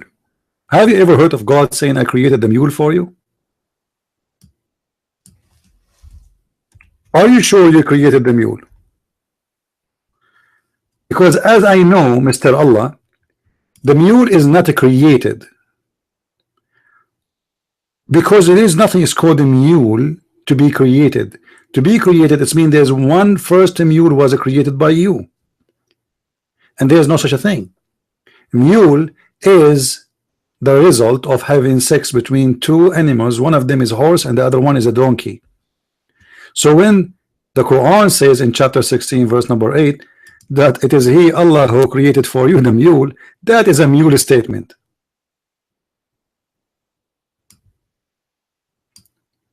That is a pure mule statement. And He has created the horse, the mules, the donkeys for you. Is that true? Since when the mules are created? Somebody can tell me what is the first mule?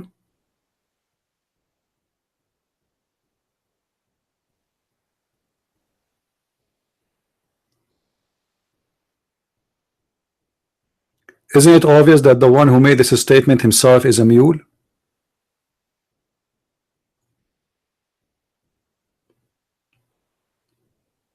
If there is any Muslim here when I talk, will I call us?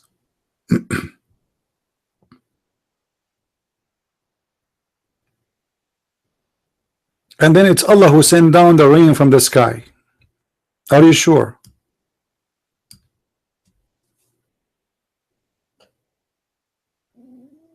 Is it? Even my stomach is talking to me, but no Muslims answer me. Any Abdul?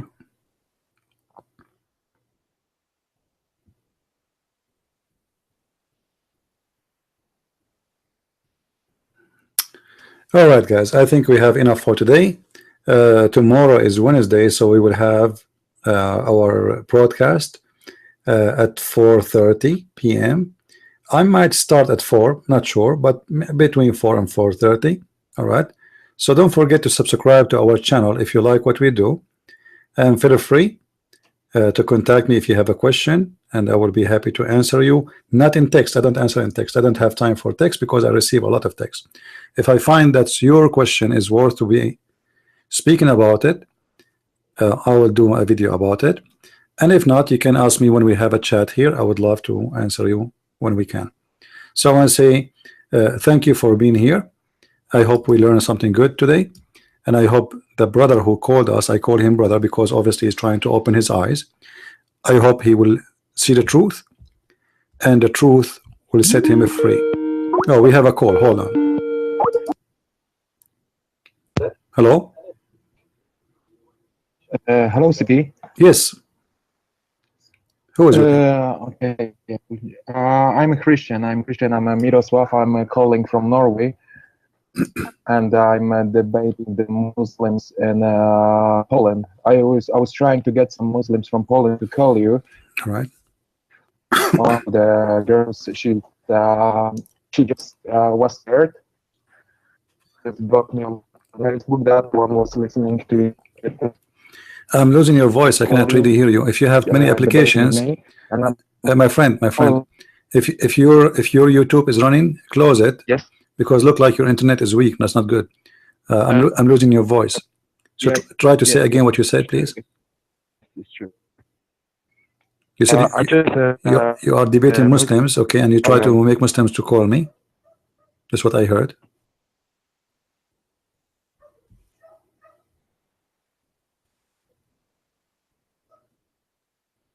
Yes.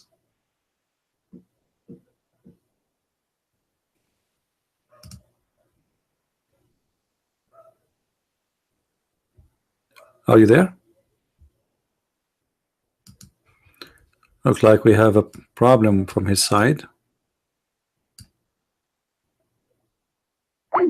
All right, it's all right. Try to call me again. Maybe it's going to work. We will see. Or you can call me tomorrow if you wish. No problem. All right. All right. Let's see. Sorry. It's all right. Yeah. Say again, please. Go ahead. And I'm debating one Muslim girl and one Muslim guy. I'm talking about a woman in Islam, and right now I will just try to talk with them about jobs in Islam. And hello. Yes, I'm listening. Yes. And I remember you just mentioned it was about somebody killed a man, killed a slave, just killed a slave. If somebody killed a woman, your woman just killed him. And I didn't choose the number of it because I would like to use it. Yeah, no problem. Yeah, the Quran says if you kill the slave for a slave and free for free, and women for the women. All right. So if we go here, let us show you.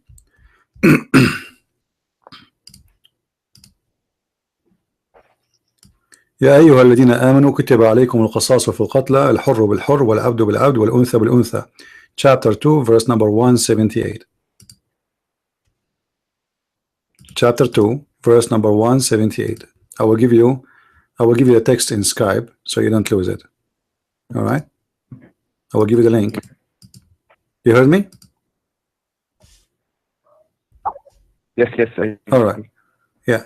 So as you see here, it says, "Oh, who you believe in the law of equality, it's prescribed for you in the case of murder, free for the free, slave for the slave, and women for the women." Mm-hmm. All right. And there is, I think, so, like. My friend, I really understand nothing. Try to call me tomorrow. Try to call me tomorrow. Maybe you'll have a better connection because I understand nothing. Okay, I will do that. All right. Thank you, my friend. Thank you. God bless. And try to call me earlier. Don't wait for the guys. If you want to call me, don't wait for the last second and then call. I mean, we are here for hours. All right. So what about you try to call from the beginning, so we can cover your topic and we can give more details of what you are asking for. So tomorrow, be here early. We start at 4:30, and ask me from the beginning, so I will cover your questions. All right. So I want to say thank you guys for being here. May the Lord bless you all, and see you soon tomorrow again. Christ is Lord, Islam is false. Amen.